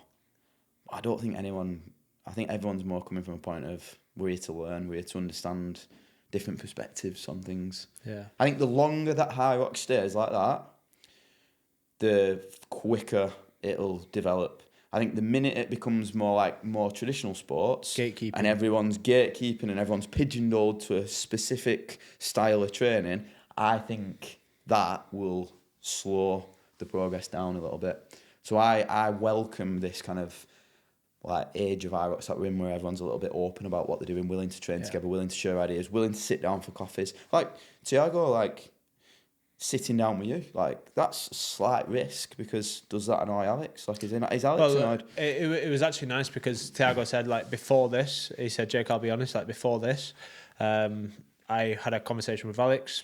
He said, I didn't know what you wanted, like what I wanted. Whether it was... Because you could have just turned around and said, can I have his full programme, please? Yeah, can I have his full... What does he do on a Monday? Tiago, can I get coached off you? Tiago, do you want to come on the podcast? Like, there were so many things that Tiago... Like, I literally... Like, me and Tiago, like, just said, shall we meet for a coffee? Like, that, but he didn't, like... So he had that conversation with Alex beforehand, and Alex was absolutely fine, which just shows, I think, the maturity of respect, Alex. Innit? And I think everyone within the sport of high rocks, like, I think everyone's getting more mature. Like, you go in that Elite 15 lounge, everyone's sound. Yep. Like, there's no knobheads. Nope. There's no people that are like weird or like not speaking to anyone. Like, everyone's in the same position, and I think that's because it's so humble. There's such a wild variety of people as well, isn't there? Right? Yeah, there is, but I think because, like, at the end of the day, everyone's newly, like, either on the brink of becoming a professional athlete or just become a professional athlete. So everyone's kind of like this humble thing. They're so excited, they're so new to it, and they know it can be taken away at any point. So why don't we just be nice to everyone? And I think, especially in the male side of it, it's definitely like, you want to see it like before, after, like it's so chilled in the Elite 15 line. Everyone's chatting. It's so funny, actually. We've got the semi-permanent tattoos. And it is the strangest thing ever when you walk into that room. We've got to have them like on our backs and on our chest. And you all like tattooing each other up. Everyone's tattooing each other. And it does look a bit strange, a little bit odd. But yeah, it's just what happens, which is crazy, because like you say, you're about to go to war with these people, like, I think against these people. Touching on the kind of like gatekeeping side of things as well, and the kind of like, you know, some sports, you'd have this reaction where if an athlete and a coach sport that maybe shouldn't have, everything would cause a problem and friction and stuff. I just think with IROX as well, there's an understanding that, like, there's different ways of doing it. Everyone's different. You know, what works for Alex won't necessarily work for you, won't necessarily, like, you know, Sean Noble, every conversation I have with him, I love it, because some of the stuff he does, I'm like, you know, 9 out of 10 people would probably die. So, like, the fact that there's such a varied approach, there's different athletes. You got Hunter, who's very much like not an endurance athlete. He is, but he doesn't train like one. He's like doing crazy workouts, like lifting big weights. He's very strong. And then you've got someone like Tim, who's quite clearly an endurance athlete, and he's strong in his own right, but you wouldn't put him in the same category as someone like Hunter. But yet they go out on a track and they finish 10 seconds apart. You know, so that's cool as well, because there isn't. And I hope that stays, because I think that's my philosophy anyway. There isn't just one way of doing anything, you know, especially when it's a mixed modal event as High Rocks is. Yeah. I think it might go closer and closer together, but I think right now, because people are coming from so many different backgrounds, they just need completely different training programs. So like you say, Tim, coming from the endurance part, he probably needs to work on a little bit more strength. So his workouts and his training regime is probably a little bit more strength orientated compared to Hunter, who probably doesn't, or he might do, because he might think his mentality might be, let me work on my strengths to make my strengths even stronger. Yeah. So they kind of like, you're very clearly out on the track, haven't you? Like, I think this is an interesting discussion. This is something we talk about as coaches a lot as well. Like, you've got some people who are dying on the runs, but then super chill on the stations, fast, but it's clearly like relatively easy for them, versus people that are very clearly comfortable with their running speed and then dying on the stations. You know what I mean? And you can think of a few athletes that come to mind, but there's that distinction between the two different types of athletes, I think. And I find that quite interesting. Touching on a training methodology, I think is quite important to tie into this a little bit, is that, so I've been criticised sometimes through displaying a programme that appears to have no easy days, because it might be like a strength and high rocks focus on a Monday, a run on a Tuesday, strength and high rocks focus on a Wednesday, run on Thursday for the whole week. I always tell people they should have at least one day off, and it can be flexible depending on the person. But on the face of it, it looks like you're doing strength, hard running session, strength, hard running session, strength, hard running session. But something that I've kind of become aware of, myself training for high rocks and also working with certain athletes, like, it really depends on your background. Like, I can program a strength session for Hunter and Tim, and for Hunter it would be easy, and for Tim it would be hard, in the sense that all the metrics, all the data, the way they feel, their RPE, everything would be completely different, because you've got one person who's come from that background. On the same note, you could give me a 10k easy run, and that's like a big strain. You know, if I'm talking like whoop strain, 17 or 18, 10, 12k easy run, 5-minute pace, whatever. You give that to Alfie Manthorpe, and it's probably a 10 strain, or maybe even less. It's the same training session. Me and Alfie could come and do a session in the gym, and it could be a hard CrossFit workout, and it's giving me a 10 strain and giving Alfie an 18 strain.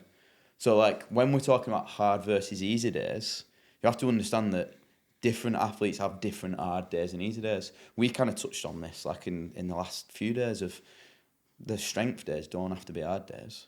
They can be just quality work, but having that clear focus that suits you as an athlete as to which are your hard days and which are your easy days, I think is something that's super important.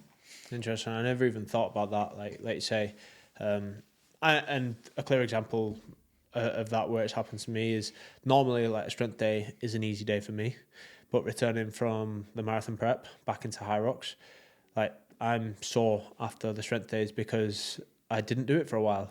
And Makes sense, doesn't it, really, when you think about it? Yeah. So, like, you've got to kind of allow for that, allow where you are within your prep, based off prior experience. And I think that's all like the skill of a coach, and the questions a coach should be asking. They shouldn't just be looking at an athlete and the program of that week. They should be having a look at what they've done in the previous years. Have they done a big Ironman prep? Have they been a power lifter? Like, what's their training prior to what they're actually going to compete in? Say if they're converting over to a high rocks, because they're gonna require different amounts of recovery. Absolutely. And with kind of like touching on like recovery, what are like the low hanging pieces of fruit, shall we call them, that people can take away from this conversation? Like, if there was like 3 things that for someone to improve their recovery, what would they be? Dead easy for me, this. Super easy. Food, nutrition, making sure that you've got at least you're eating the same amount as what you're burning. And probably in certain days and weeks and times within your training program, maybe even being in a slight surplus. Are you actually fueling to recover from what you're doing? You cannot recover with all the best will in the world if you are burning 5,000 calories and eating 3,000. It's literally the building blocks of what recover you that you're just not providing. The next one's sleep. I think working with you has been a big eye-opener on that and the power of sleep. And it probably, I don't know if you'd agree with this, but probably the most important thing once you've got the basics in place. For me, yeah, I think sleep's my superpower in regards to. I don't think I have. Yes, I have good genetics. I'm not going to say I have shit genetics, but I don't think I have genetics of a professional athlete by any means. If you look at my data, and people might say different, like I've heard people say, "Oh, like Jake's got so much talent. He could be the best high rocks athlete if he just dedicates more time to high rocks and so on." But like, if you cut me open or go to a lab and get me tested, I'm no better than any other athlete. You'd actually be like, what the fuck? Like, one, I can't jump. Like, I cannot. I have less explosive power than any kind of like slow twitch marathon runner. Jake regularly gets beaten by just some of the people that do the rep class in the morning on box Yeah. jumps. Oh yeah. Well, yeah. We talked We about laugh it. about that, don't we? Every now and Yeah, again. yeah. Like, I think I'm going to come to that point after we've round up this little section, and I'm going to explain why I disagree with you. But I get what you're saying. But you feel like you make that up through sleeping and having that dialed, but and being able to recover through sleep. Like plyometric explosiveness, I've not got a fast twitch muscle fiber in my body. I don't think. I think I am Mr. Slow Twitch. If you look at my VO2 max, I think it's 61, 62. Nothing crazy. Nothing crazy. Like, yes, it's borderline. Like, it'd be what like a professional footballer is, but it's not any like superior endurance athlete or anything like that. Like, it's kind of borderline in like good, but it's not like great. Then lactate threshold, that's probably where I am like more efficient. I'm pretty efficient with like my threshold scores, but again, nothing Wild. impressive. Like for example, I got my lactate done before my marathon, and my LT2 is basically what you can hold for anywhere between 60 and 75 minutes. So a half marathon was 18 kilometers per hour, which is a 3:20 pace. I then went and ran a marathon at 3:20 pace. So like, I don't know whether something's off or what, but like, I shouldn't have been able to do that, but I did. But again, that score's not the best. Crazy. Not the correct. Like, a lot of people have beat me. If you look at my strength scores, embarrassing. Like, I genuinely get weaker by the month. I don't know why. I think obviously since my back injury, like, I used to be strong. I used to be able to squat 180 for like 3. Now I don't even squat. Like, if you put 100 kg on the bar, I'd struggle to move it. Like, but I think that is just been through like prior injuries and stuff like that. So if you kind of like take all them things there, like, I think someone would be shocked that I'm where I am and how well I'm doing for someone who's got them scores, which I've actually never said out loud, like them scores, because I'm embarrassed of them. But here we are, we've said it. But with them scores being so low, I just see that as like an advantage. Like, they're the things that I can work on so much more. Imagine if all them scores were like the best they could be. How good would you be then? Well, imagine if I was still getting the same times as I am now, but these scores were like where they should be, or the best that they could be, then I'd have no room for improvement. Absolutely. Whereas now, I'm getting a decent score in high rocks, I'm getting decent score in my marathons, and I'm still really, really shit at all these things that I can improve. Like, these for me are my low-hanging fruit. So I feel like I can get better and I can have something to work towards. Yeah, no, that makes total sense. But going back to the point, I think me sleeping, like, I think last night I got 9 hours on my Whoop, which probably 10 hours in bed, and I probably get that every night, almost, unless I'm traveling. And I think that is where I do most of the recovery. I agree, and like I said, Jake's been an eye-opener for me for that, and it's super important. But the third thing, so what if we hit with it nutrition, just making sure your energy's in balance. We've got sleep. The third thing would be training periodization. If you overtrain, I'll have a lot of athletes, I can't get it green. Like, that's you're referring to kind of like a Whoop score recovery data. Yeah, which is taking into consideration like resting heart rate, breathing rates, and HRV. So there's something behind it. It's not bullshit. But I'm like, when was the last day you had a rest? Do you know what I mean? And it could be like months and months before or since they've had like a truly easy week or a week off or 2 rest days in a row, you know.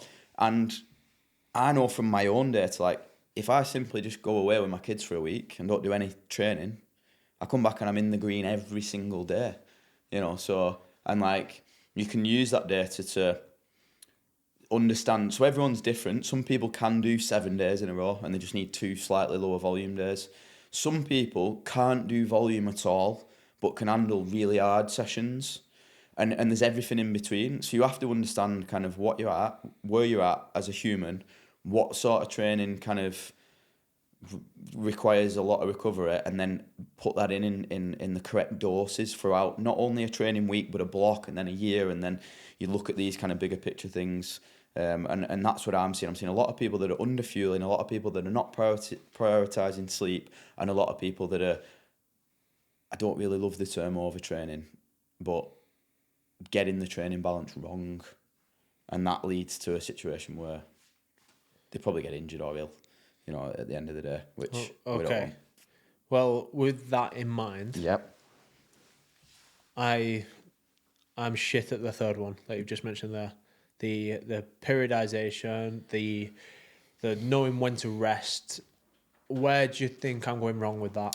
I think that you go wrong because you have this desire to constantly be doing more, and the thought and feeling of just sitting there and doing nothing. You don't believe that will get you better.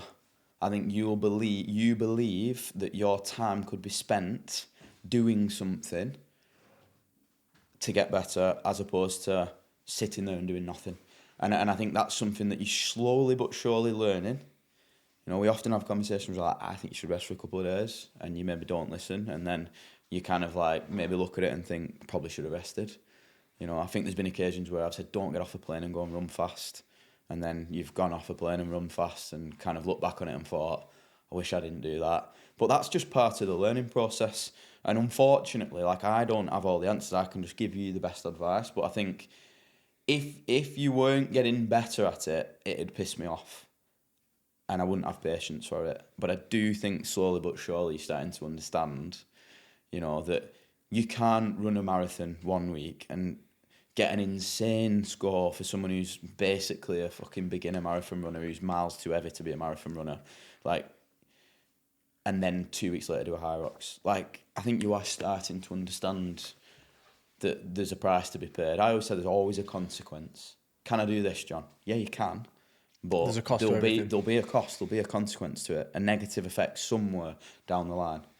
Now, I don't want to be the person, and I will not be the person who strips that away from you in terms of saying, you are not doing that. It's like, I'll give you my best advice and then go and do it. Yeah, I don't think you've ever give me a stern, no, do not do that. Yeah, I don't think you've never said, do not do that. You might say, I think you shouldn't do that. Absolutely. But you've never said...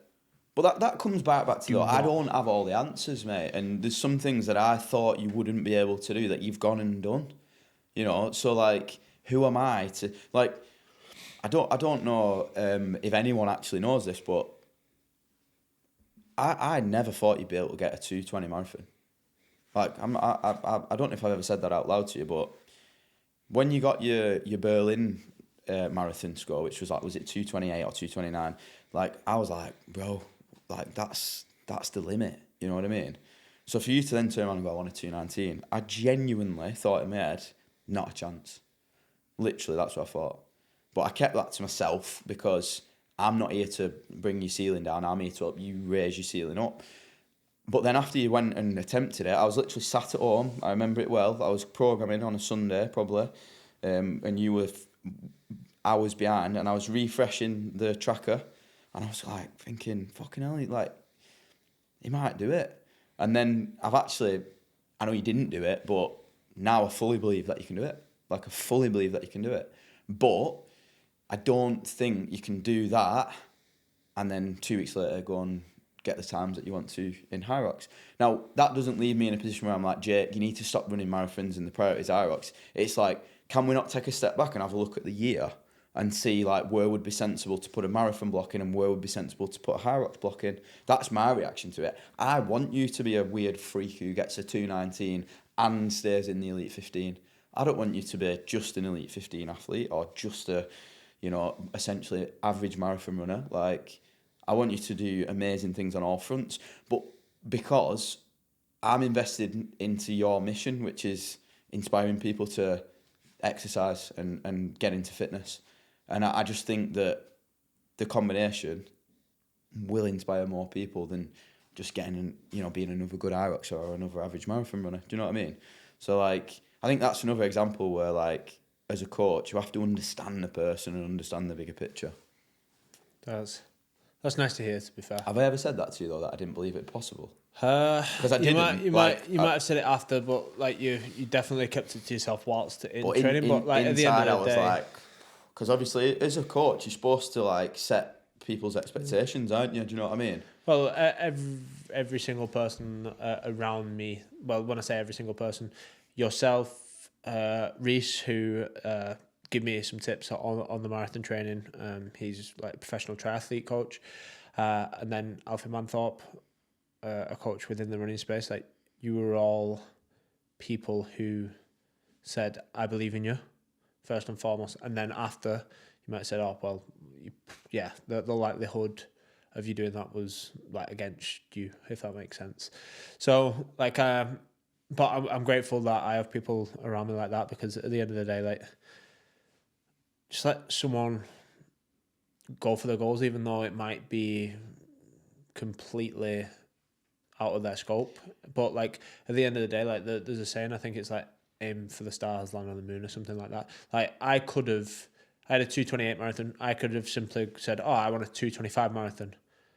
But if you'd probably got a 2:25 or a 2:26. I would have got a 2:25. But like, I aimed for a 2:19, fell short, but still got a 2:22, which was a huge PB. Yeah, which I don't think I would have got if I would have just aimed for a 2:25. So I agree with that mindset. By the way, I'm very much like if you want to earn 10 million a year, like aim for 20, and you've probably got more likely to get into 10.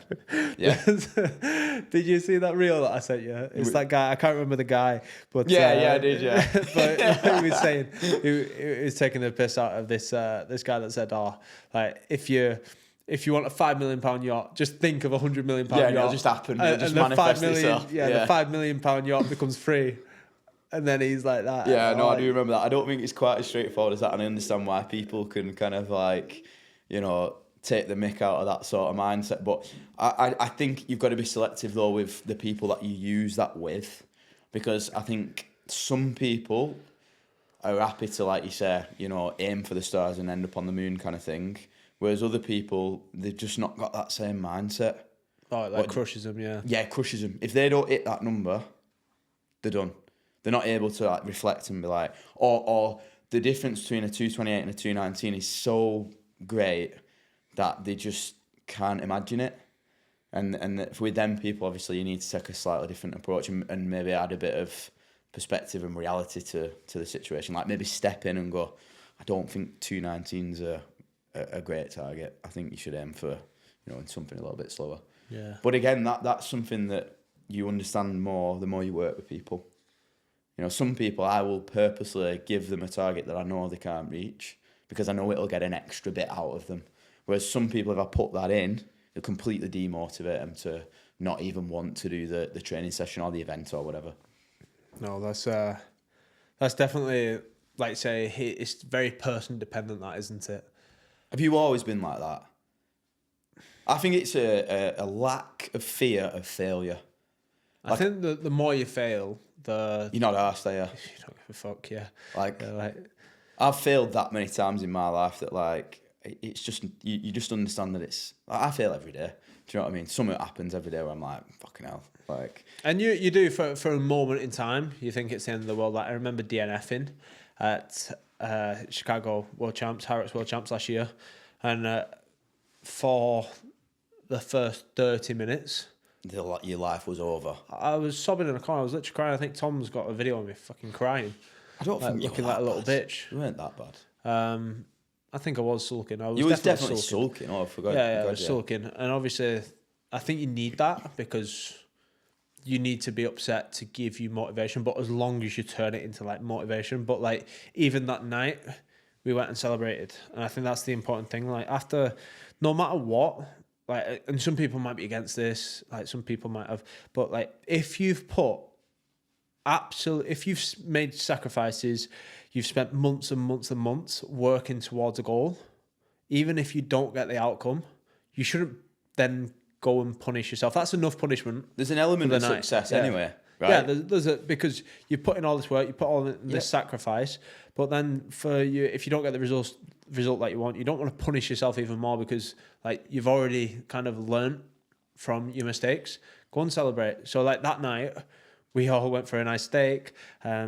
Luckily, I had really good people around. I had obviously yourself, Tommy was there, Emily, my girlfriend, and then there was all the represent lads, and we were all like, let's go out. All the people that had flown across the world to see you kind of smash the world champs.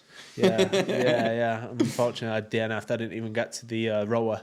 But did you feel though in that moment that any of them people there were like disappointed? Again, I always say this, and I hate saying this, but I don't think it's that serious. Like I don't know about you, but I don't know if it's not that serious. I just feel like I've certain you when we've been working together, you failed like the marathon attempt. You've didn't finish world champs race. Like there's been multiple occasions where you've essentially by definition. Well, I failed quite a lot. I failed a lot more than I felt. But I've honestly like never felt disappointed ever because the success is in the journey, not necessarily just the outcome. Like, I'll never forget, and I know it's dead corny, but just spending time in Melbourne, we was fortunate enough in Melbourne to be taken in by this unbelievable gym, undefeated, a guy called Mike Halusi, who's actually done this mad transformation from a 145 kilo bodybuilder, so I think he's sitting at 100 kg now for his race this week in Brisbane. Wow. Never been able to run, literally imagine a 145 kilo bodybuilder trying to run. He looked exactly like that, and he's like getting faster and faster. But his motto, his gym's kind of tagline is like undefeated.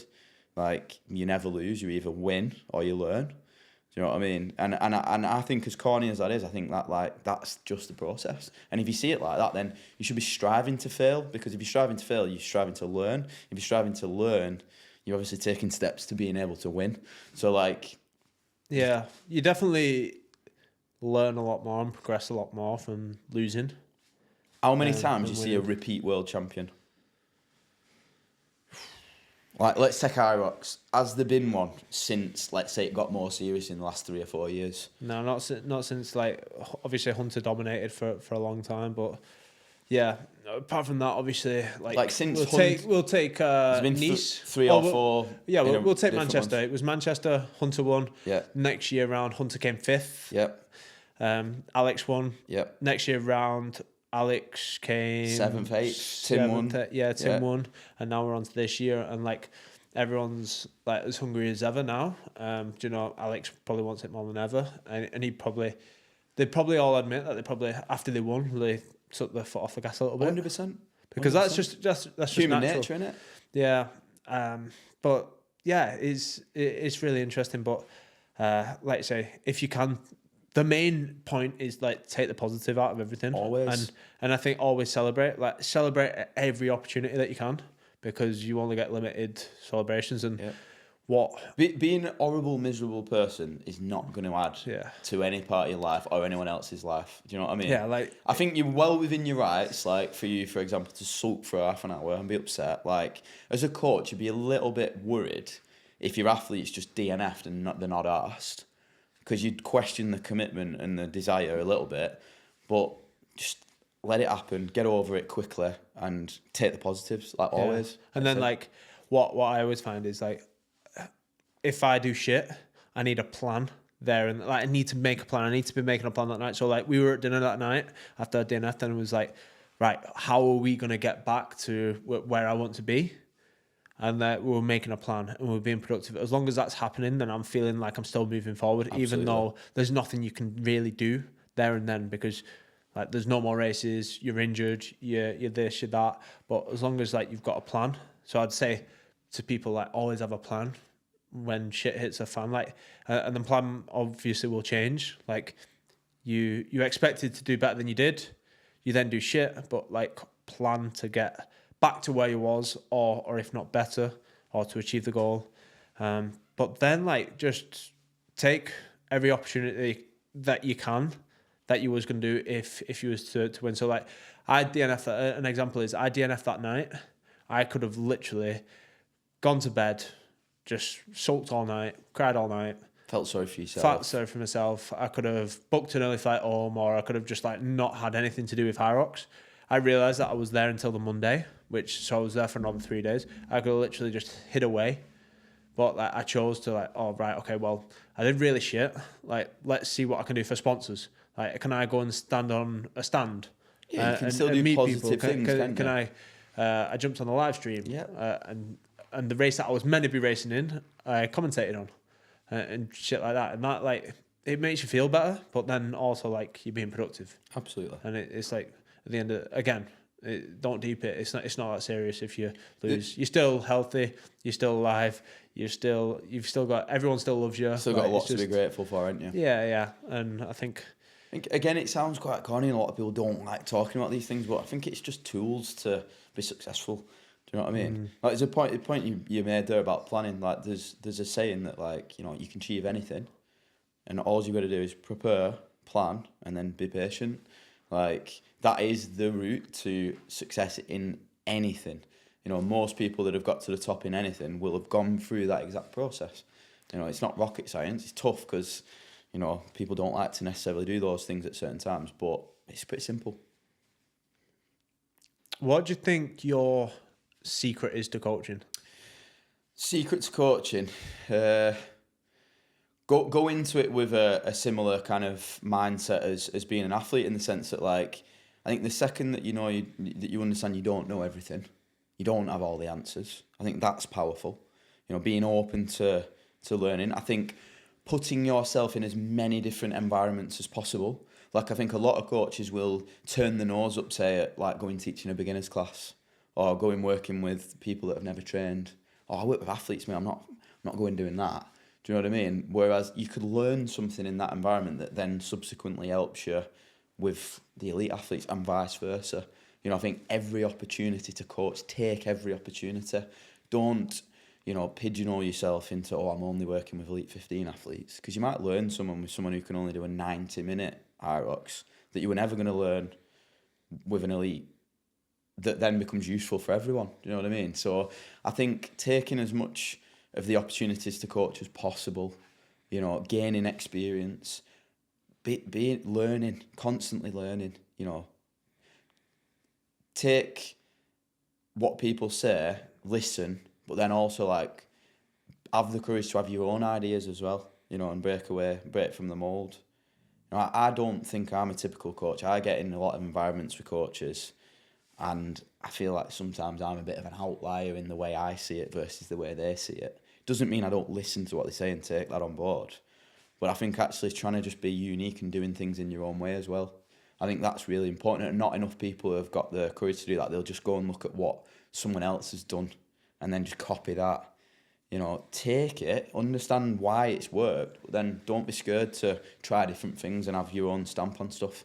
Do you know what I mean? I don't see that many coaches having such a great emphasis and putting so much detail into the way someone moves. I don't see it that much. And maybe it's happening and I'm not seeing it, and it's a secret that no one wants to know. But I don't see that many coaches that are obsessed with making sure your athlete's moving at 100% efficiency, not accepting that they're decent, like 100%. I've always thought to myself, getting fitter and stronger, it's fucking hard. Like, it's really hard. You have to put so many hours and so much time in. Moving a bit better, speaking about low-hanging fruit, like, it's quite easy. It's hard in terms of the technicality to it and practice, but in terms of energy expenditure and abuse to your body and all these different things, it's just not that difficult. So why would you not do it? You know, and I'm yet to see an athlete, especially in IROX, that moves perfectly. And I think Alex is the closest to that. You know, but I'm sure, like, a running coach would come on and pick his running apart. I know he's getting better and his running's you know, more efficient every time we see him, but he's not the best runner in the world. I'm sure he could be more effective at running, you know, and that's how he's going to get faster. So that attention to detail when it comes to the quality of human movement, I think, is something that more coaches should probably focus on. You said there that you're a little bit different to other coaches.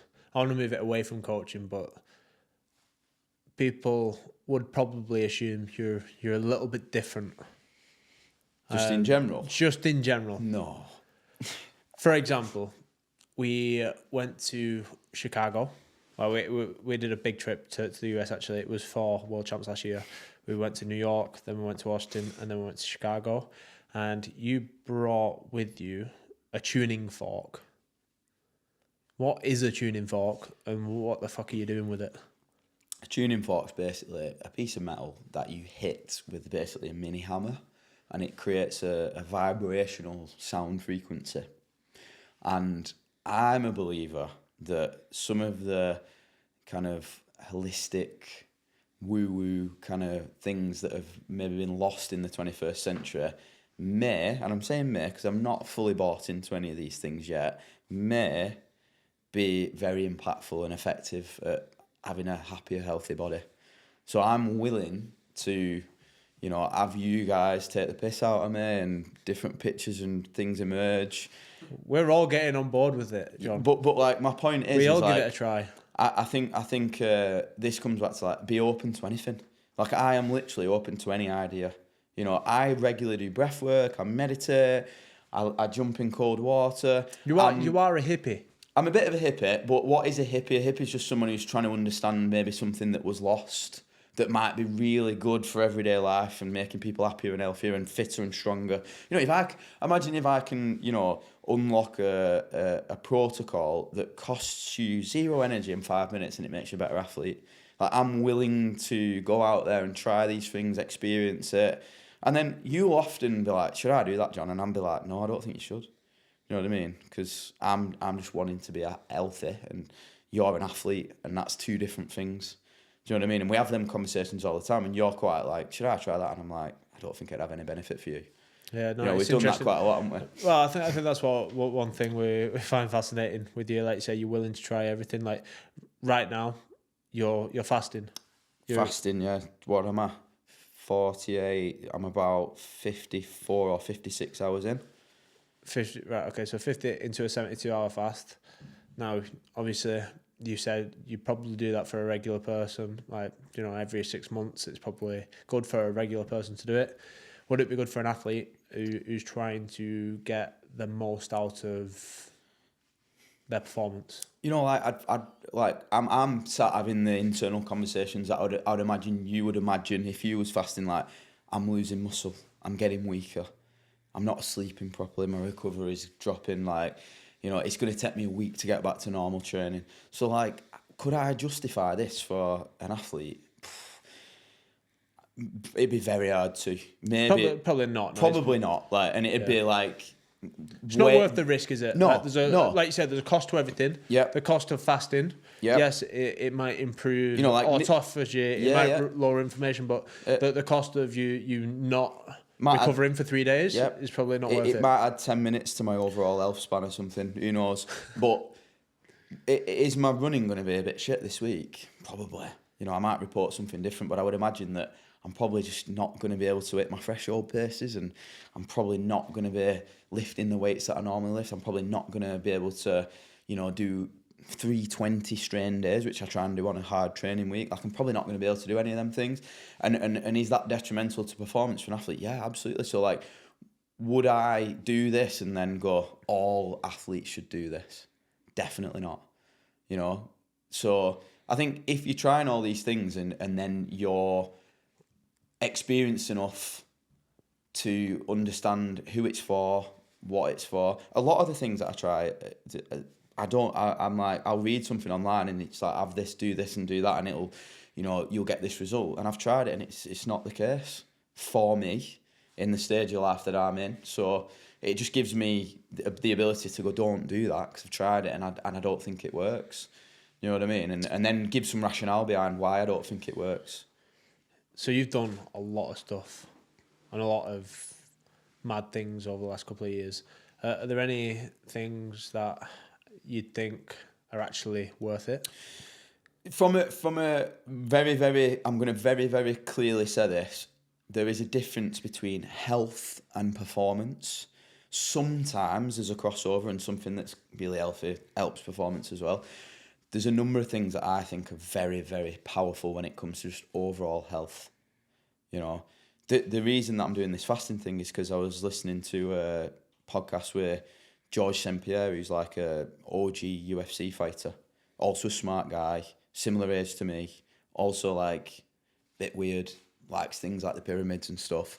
You know, has a view like me that stuff's been lost and there's maybe some easy to find information that we can implement into 21st century life.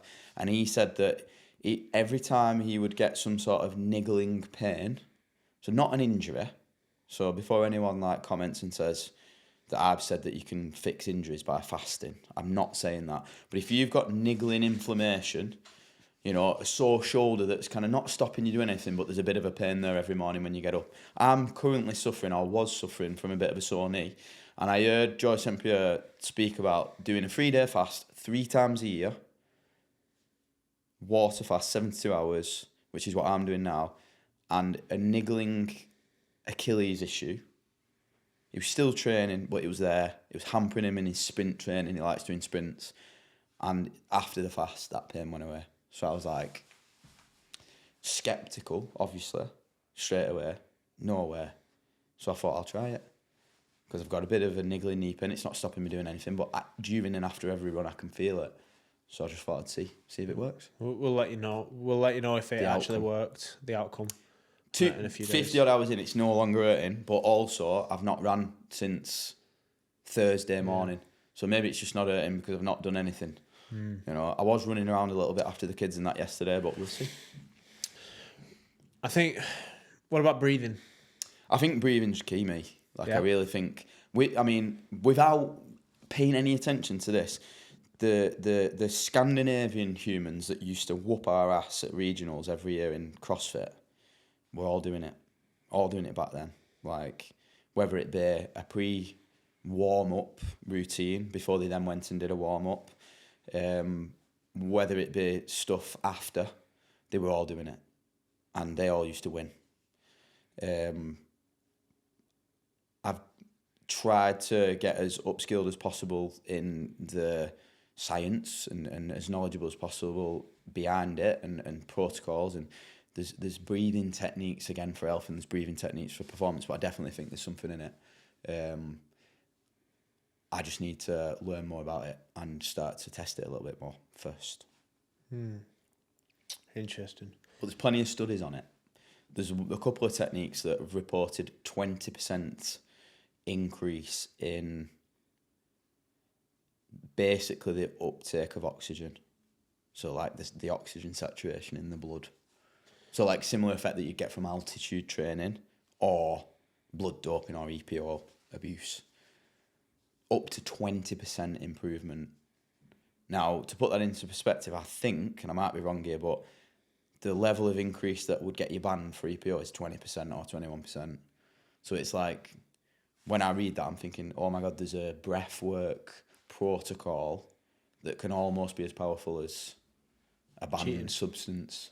So for me, as a coach, whether that turns out to be, you know, true or not, and whether it is actually that effective, you've got to explore it at least. Do you know what I mean? Because if you can give your athletes a 20% edge in essentially endurance, just for breathing, it's something that you've got to try. I think the point is, like, I think one of the superpowers of a coach is being open-minded and understanding that you just don't know all the answers. I think I've probably said that 2 or 3 times now because that's how much I think it's important. What's your opinion on stretching? I have a very clear opinion on stretching. Stretching is effective if you're able to perform the stretches right and the alignment's good. I think stretching gets a lot of bad press, and I've heard coaches say, stretching's bad for you, shouldn't do it. Correct, if you do bad stretching. Just like strength work's bad for a runner if they do it wrong. Do you know what I mean? So it just comes back to, you know, the good old coaching eye. If someone's doing an effective stretch in an area that they need to stretch, it's definitely effective. If they have no understanding of how the stretch should be done and what the alignment should be and where they should be feeling it and just positioning themselves in the right place, then it could be detrimental. And therefore, stretching is not a magic pill because you need someone who's experienced to show you how to do it properly. One thing that you've done recently is you've done a massage course. I know the reason why you did that, but why does that benefit your coaching? It gives me an even deeper view of an athlete. So obviously I say view and people perceive that as with your eyes, but it's like how people move and what does it look like, what are they reporting, what they're communicating to you, but then also how do things feel. So like when you become a massage therapist, body worker, you gain a greater understanding of what the tissues should feel like. So it just gives you a better picture, a bigger picture, a more in-depth picture of kind of what's going on with your athlete. You know, so if they're reporting pain in a certain place, we can watch them do a movement, that'll tell us something. We can touch the tissues, that'll tell us something. And then we get to the answers quicker and more accurately and more often. That's my perspective on it. I find it just a game changer. Like, if we can do a personal training session, you come to the gym, I've got a little bit of a pain. We can do 5 minutes of body work before a session where you just literally dig your elbow or you press on some trigger points, you release a muscle, and then I can then do a session pain-free. It's like a game changer. I think so many people are injured, in inverted commas, like quote marks, but actually they've just got some dysfunctional tissue.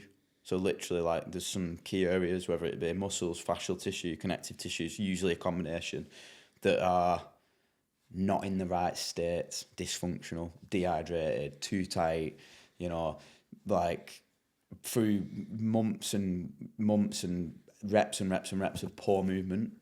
Like, again, coming back to the cost thing, there's a cost. If you move bad, something's taking that load, and then down the line that's going to cause you pain. It's like you're not injured, you've just got a bit of dysfunction. And I think that's worth noting, that you shouldn't just release a muscle and then go about your session as completely normal. Like, you need to know why that specific muscle, or you've got that pain, and you need to know why the muscle's tightened up, because muscles only tighten up when they're weak and you're putting your body into a position where it's going to cause danger. So your muscles are tightening for a reason, or your fascia is getting tight for a reason. You can't just simply release that and then go about doing your day-to-day thing, because that might be what your body is protecting you from, and then you might be at chance to kind of like more injury. So as long as you know why that's tight. So say, for example, me recently, I've had a really tight hip flexor, and that's because I'm putting more weight through my right side when I'm running.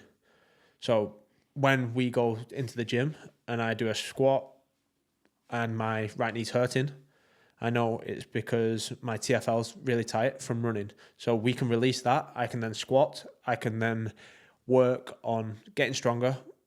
In the right areas. And then, but I really need to be careful that I don't overdo it with the running, so it tightens up even more, or kind of causes injury to other parts. There's such a negative view on pain with athletes, with everyday people. You know, everyone is like down in the dumps about feeling pain.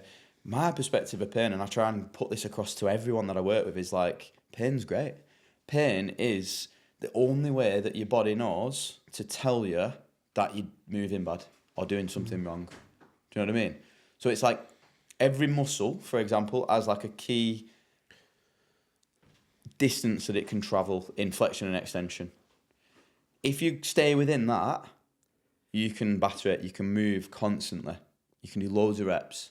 As soon as you start going out of that, your body will send pain because it's like, it's going to snap. So everyone has a limit. If you keep moving and moving and moving and moving, you get fatigued. You're no longer able to hold the positions. The muscles end up stretching further. Your body sends a pain signal, which is basically like, you're going to snap something. But if you understand that pain is just your body's way of saying you're not moving great, then is that not like an internal coach, an internal coaching mechanism to tell you you're doing it shit? And that's what I think, once you understand that that's what pain is, you have a different view and perspective. Like, if I get a bit of pain now, I'm like, I thought I was doing everything really good, but I'm obviously not. And then if you're not moving well and you're getting pain, then you're not being as effective as you can, so you're not performing as good as you can. That's a direct relationship with pain and performance. If you are in pain, you are not performing to your full potential. But it's telling you that, and it's telling you that you can do something better.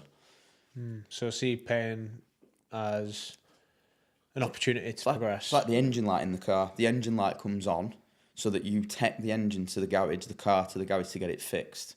Without the engine light, you keep driving around for another 50 miles, the engine blows up. Do you know what I mean? So that's what pain is to your body. It's the internal engine light saying, stop, have a minute, you're doing something wrong, address it, or else I'm going to blow up. You know, and you see people ignoring it and they get injured. Like, it's as simple as that. What I find really interesting is that if you have a catastrophic injury where the total extent of the damage has been done, like a ruptured Achilles or a snapped leg, it doesn't hurt. You know, and you can speak to anyone who's had a catastrophic injury, they don't really report much pain, because what's the point in the pain? The damage has already been done. The pain's there to stop you damaging further. Don't get me wrong, the recovery process afterwards and stuff is where you feel the pain, because your body's going through that process of, hang on a minute, slow down, stop walking on that broken leg. Like, so I find that really interesting when it comes to pain. I think pain is a subject that I think we'll start to understand a little bit more about, but I think it's like pretty much misunderstood. We still don't know what it is. Still can't measure it. Yeah, and no one knows your body as well as you. Absolutely. And I think the more in tune with your body you can be, the better. And it does take a lot of trial and error. Like, it takes going past it, doesn't it? And not listening, and then listening too much, and then, you know, it's all part of the journey of being an athlete. That comes back to that coach-athlete relationship, though. It's like, I can't tell my athlete what they're feeling. I can't say, shut up, I've just touched your quad, it feels fine. It's like, you have to listen, because they're feeling something for a reason. Do you know what I mean? Yeah. Moving on to, I want to take it away from kind of like the coaching, the fitness and stuff. What goals do you have in life after the coaching? Like, aside from coaching, what other goals do you have? Because I find this quite interesting. So I do have goals, but I'll just touch on the coaching thing. This is going to sound really sad.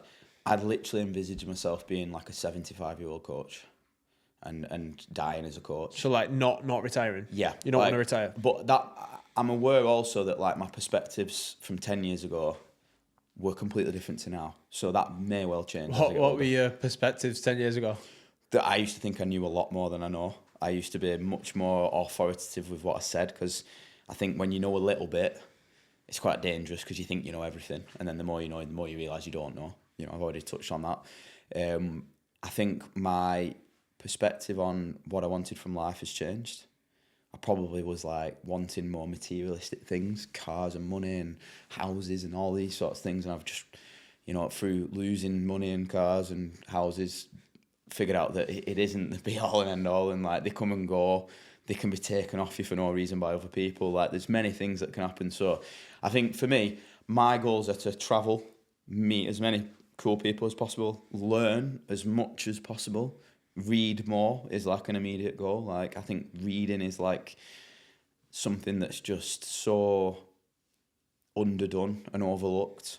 Like, I think there's so many things to learn, and that's a good place to do it. Just have as many great experiences, good and bad experiences, actually. Like, I've no fear of bad experiences, just going, having experiences of life, and just being as healthy as possible for as long as possible. Like, I want to be that weirdo who's like 75 years old and doing a CrossFit competition, or competing in clean and jerk and snatch in Olympic weightlifting. Just going against the grain, doing the opposite to what normal people do, and just showing people that there's more to life than just kind of going to work and drinking alcohol and eating crap and trying to get a new car, and just showing a different side of life. I love that, because you've been there, done that. Been there and done it. You know, I don't speak about it much, but literally spent 2 years where I drank every single day. You know, so I understand why. I understand why people do it. I understand the draw of it. You know, I understand all that, but I also got through it, thankfully, and came out the other side with, you know, understanding that. Like, I don't drink now, like, ever. And I'm not saying to the people that they should or shouldn't. I'm just saying that, like, I've done it and I've not done it, and I much prefer life when I don't do it. You know, I feel like it brings so much more good not doing that, for example, than doing it. So just experiencing life. Like, I think one of the reasons why I enjoy working with you is because you do it all the time. Like, sometimes great decisions, sometimes shite decisions, but it's just in an attempt to experience stuff, good and bad. And I'll never knock that. You know, like we often have conversations about the cost of like going on a trip or whatever, and I'm like, I don't think I've ever said don't do it, have I? It's the yes man mentality. Maybe that's the weakness of me as a coach. So Is that the film? Yes Man? Yeah. Yeah. Jim Carrey? Is that a weakness of mine, or do I need to stop being like that? I don't know. I don't know. I think it's one thing that I rate about you, John, to be fair. Like, you've, like you say, you're not... I think the best thing about you is you're not seeing stuff as, like, either positive or negative. You see it as an experience, and we'll get on with it no matter what. We'll get on with it, and we'll make things work. And we'll learn something, or we'll win every time. Do you know what I mean? And that thing of we'll make it work is what I love, because there's not been a problem where you're like, I can't do it. I can't do it. Like you're almost like in that way, kind of like a bit of like a father figure, in terms of like, if shit goes wrong, you've always got a solution, because we'll make it work no matter what. Like, no matter what it is, there's something that can be done, and we can progress towards a goal. And I think that's what you need in a coach or someone you look up to, is when shit hits the fan, you need something to go at. You need to keep progressing. It's like what you said earlier, though, isn't it? It's like such a powerful mindset, I think. Like, all right, the solution that I offer might not be amazing, you know, it might be shite, but I think just as humans, just the sensation of feeling like you're doing something that's positive, like you said after Chicago, like just sitting down and writing a plan, like that's all you need, you know, just keep moving forward, because you can't lose. Even if you completely fail, what's the worst that could happen? Do you know what I mean? And if you think about that, and like take life as a roller coaster, like the lows make the highs better. How boring would it be if you didn't have the highs and lows? Yeah, if you were just like, and if it was just highs all the time, world champ, like time and time over again. Obviously, it'd be sick to be world champ. Like, not saying that is my aim to be world champ, but like, imagine just having it with ease. Like, it wouldn't be. Well, if there were only highs, then it wouldn't only be highs. Yeah. It'd just be a level, wouldn't it? So there'd be no, by definition, there'd be no high. It's kind of like, we alluded it to before, but like, it's like being on Grand Theft Auto and getting the cheat codes. Like, it's great for the first 15 minutes. And then you're bored. And then you're bored as fuck. Yeah. Like that. Do you know what? It's mad that you've said that, because I've literally had that conversation today in my house. So this weekend we've had 10 children in our house. So we have 5 children in our house anyway.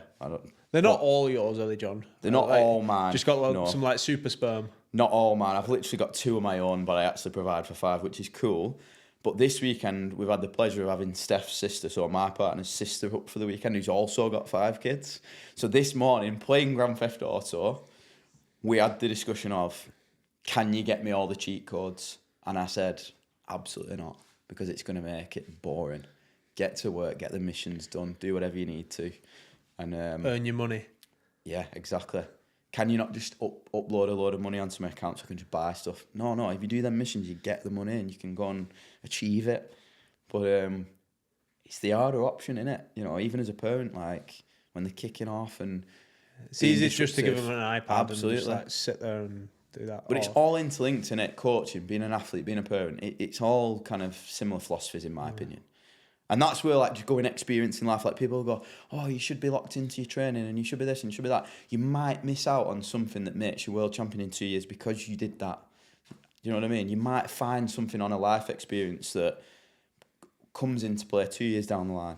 You know, and that, from my experience, that happens a lot. So if you're just sitting in your dungeon doing your work and not going out of it ever, you're probably going to miss out on something that could have made you better at something. That's my view. Maybe people disagree with that, but that's the way I see it, for sure. That's cool. Last question I have. Do you see yourself living in the UK forever?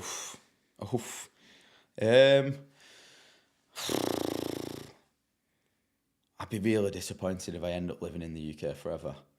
I just think there's a world out there that needs exploring. So many places to be. I think I think it's one of the probably, I like to think in a positive way, probably something that like powers that be and governments have done to make the world a better place, a safer place, and all these different things, economically more viable. But I think like, I don't know, my inner gypsy wants to just travel around. I think for me, the perfect scenario would be not having a set place. And that's why I've enjoyed the last 18 months so much, because we've had so many travels. It definitely doesn't feel like we live in the UK. Don't feel like we live in... We definitely don't... Like, I think I did 14 journeys abroad last year. What a position to be in. Like, some people, though, genuinely hate it. They want to be in their house. They want to be eating the same food, seeing the same things. I think if you like that, fair play. I'm not. So, like, I think I see myself having a base in the UK because my family's here. You know, the mother of my children's here. Like, I don't see a time when I wouldn't have a base here, whether that be a property that I own or whatever. I've got a business in the UK. Like, I've got a few reasons to have a base in the UK, but I'd love it if I could spend a few months in this place and a few months in that place, and have the freedom to not live anywhere and be able to live anywhere. I think that's the dream. Whether it comes to fruition or not, who knows? We'll see. But have you got any like places in mind, like specific places? So you like you guys that spend a lot of time know that I love the Alps. Like, I absolutely love the Alps. Like, there's just something about the mountains that draws me in. I think I actually had this explained in a snowboarding film, which no one will have ever heard of, by a guy called Travis Rice, and he explains people that have an obsession with equally the sea and mountains, and it's actually an obsession with the water cycle, and maybe it's some sort of like, caveman thing that we've never grown out of, that understands that we need to understand water just to survive. But if you think about it, like, water gets picked up at the sea, it evaporates, and then it gets blown towards the mountains and it falls, and that's like an endless cycle that we live in, that maybe people take for granted, and basically life wouldn't exist without that process. So like, I love the sea and I love the mountains, so I'd probably love to have a base somewhere mountainous, and then maybe somewhere by the sea. I could equally sit and stare at a mountain as I can sit and stare at the sea and just be fascinated by it. But I think just in 21st century, this is what I love about working with you as well. Most people think that you have to have a base in one place and spend 11 months of the year, maybe 50 weeks of the year in one place, and you only get to travel once or twice a year for a couple of weeks, and it's limited as to where you can go and what you can do. But I think you've proved that you've completely changed your life from just a lad from Lee, to travelling all around the world, and I think you probably share my kind of itchy feet when it comes to travelling and getting out and seeing different places. Definitely. The more you travel, the more you crave it. And I think there's nothing more in life that I crave than like trying new things, experiencing new things, whether it's food, whether it's going to new locations, like even if it's not the most like glamorous stuff, like I just want to try it. And absolutely. I think the more you do it, the more you crave it. And I think that's a cool thing to kind of like live by, because that's what you're going to remember. I think that's your strength as an athlete and a person. Like, I genuinely do. I think loads of people level criticism of, Jake's not taking it seriously, he's not locked in, he's not this, he's not that. Like, I just think that's their perspective, and they're clearly people that like being, set in their ways and stuck in a place. But I just think that would make you miserable and unproductive as a human. And I just don't think that would be a great strategy. I think, like I've touched on, going experience and stuff, you'll probably learn things about yourself that you can then apply to yourself as an athlete that'll make you better. More so than like following a strict, structured training program in a specific place for a specific amount of time. Yeah, I think when it's all said and done, like at the end of your life or towards the end of your life, the latter half of your life, like all you care about is the people that are around you. You've made like a decent living where you're not struggling, but like you don't need to make a stupid amount of money. And then you've got to be like the coolest storyteller in the room. But like these stories have got to be true, unless you're really good at faking it. But how do you make stories? You experience things Absolutely. with cool people. So like they're the things that I want to have when I'm older. And I think, like you say, the things that we're doing right now, we've got a lot of stories to tell, and I think we're making quite a few. So thank you, John. Thank you for coming on today. Appreciate it. Covered a lot there.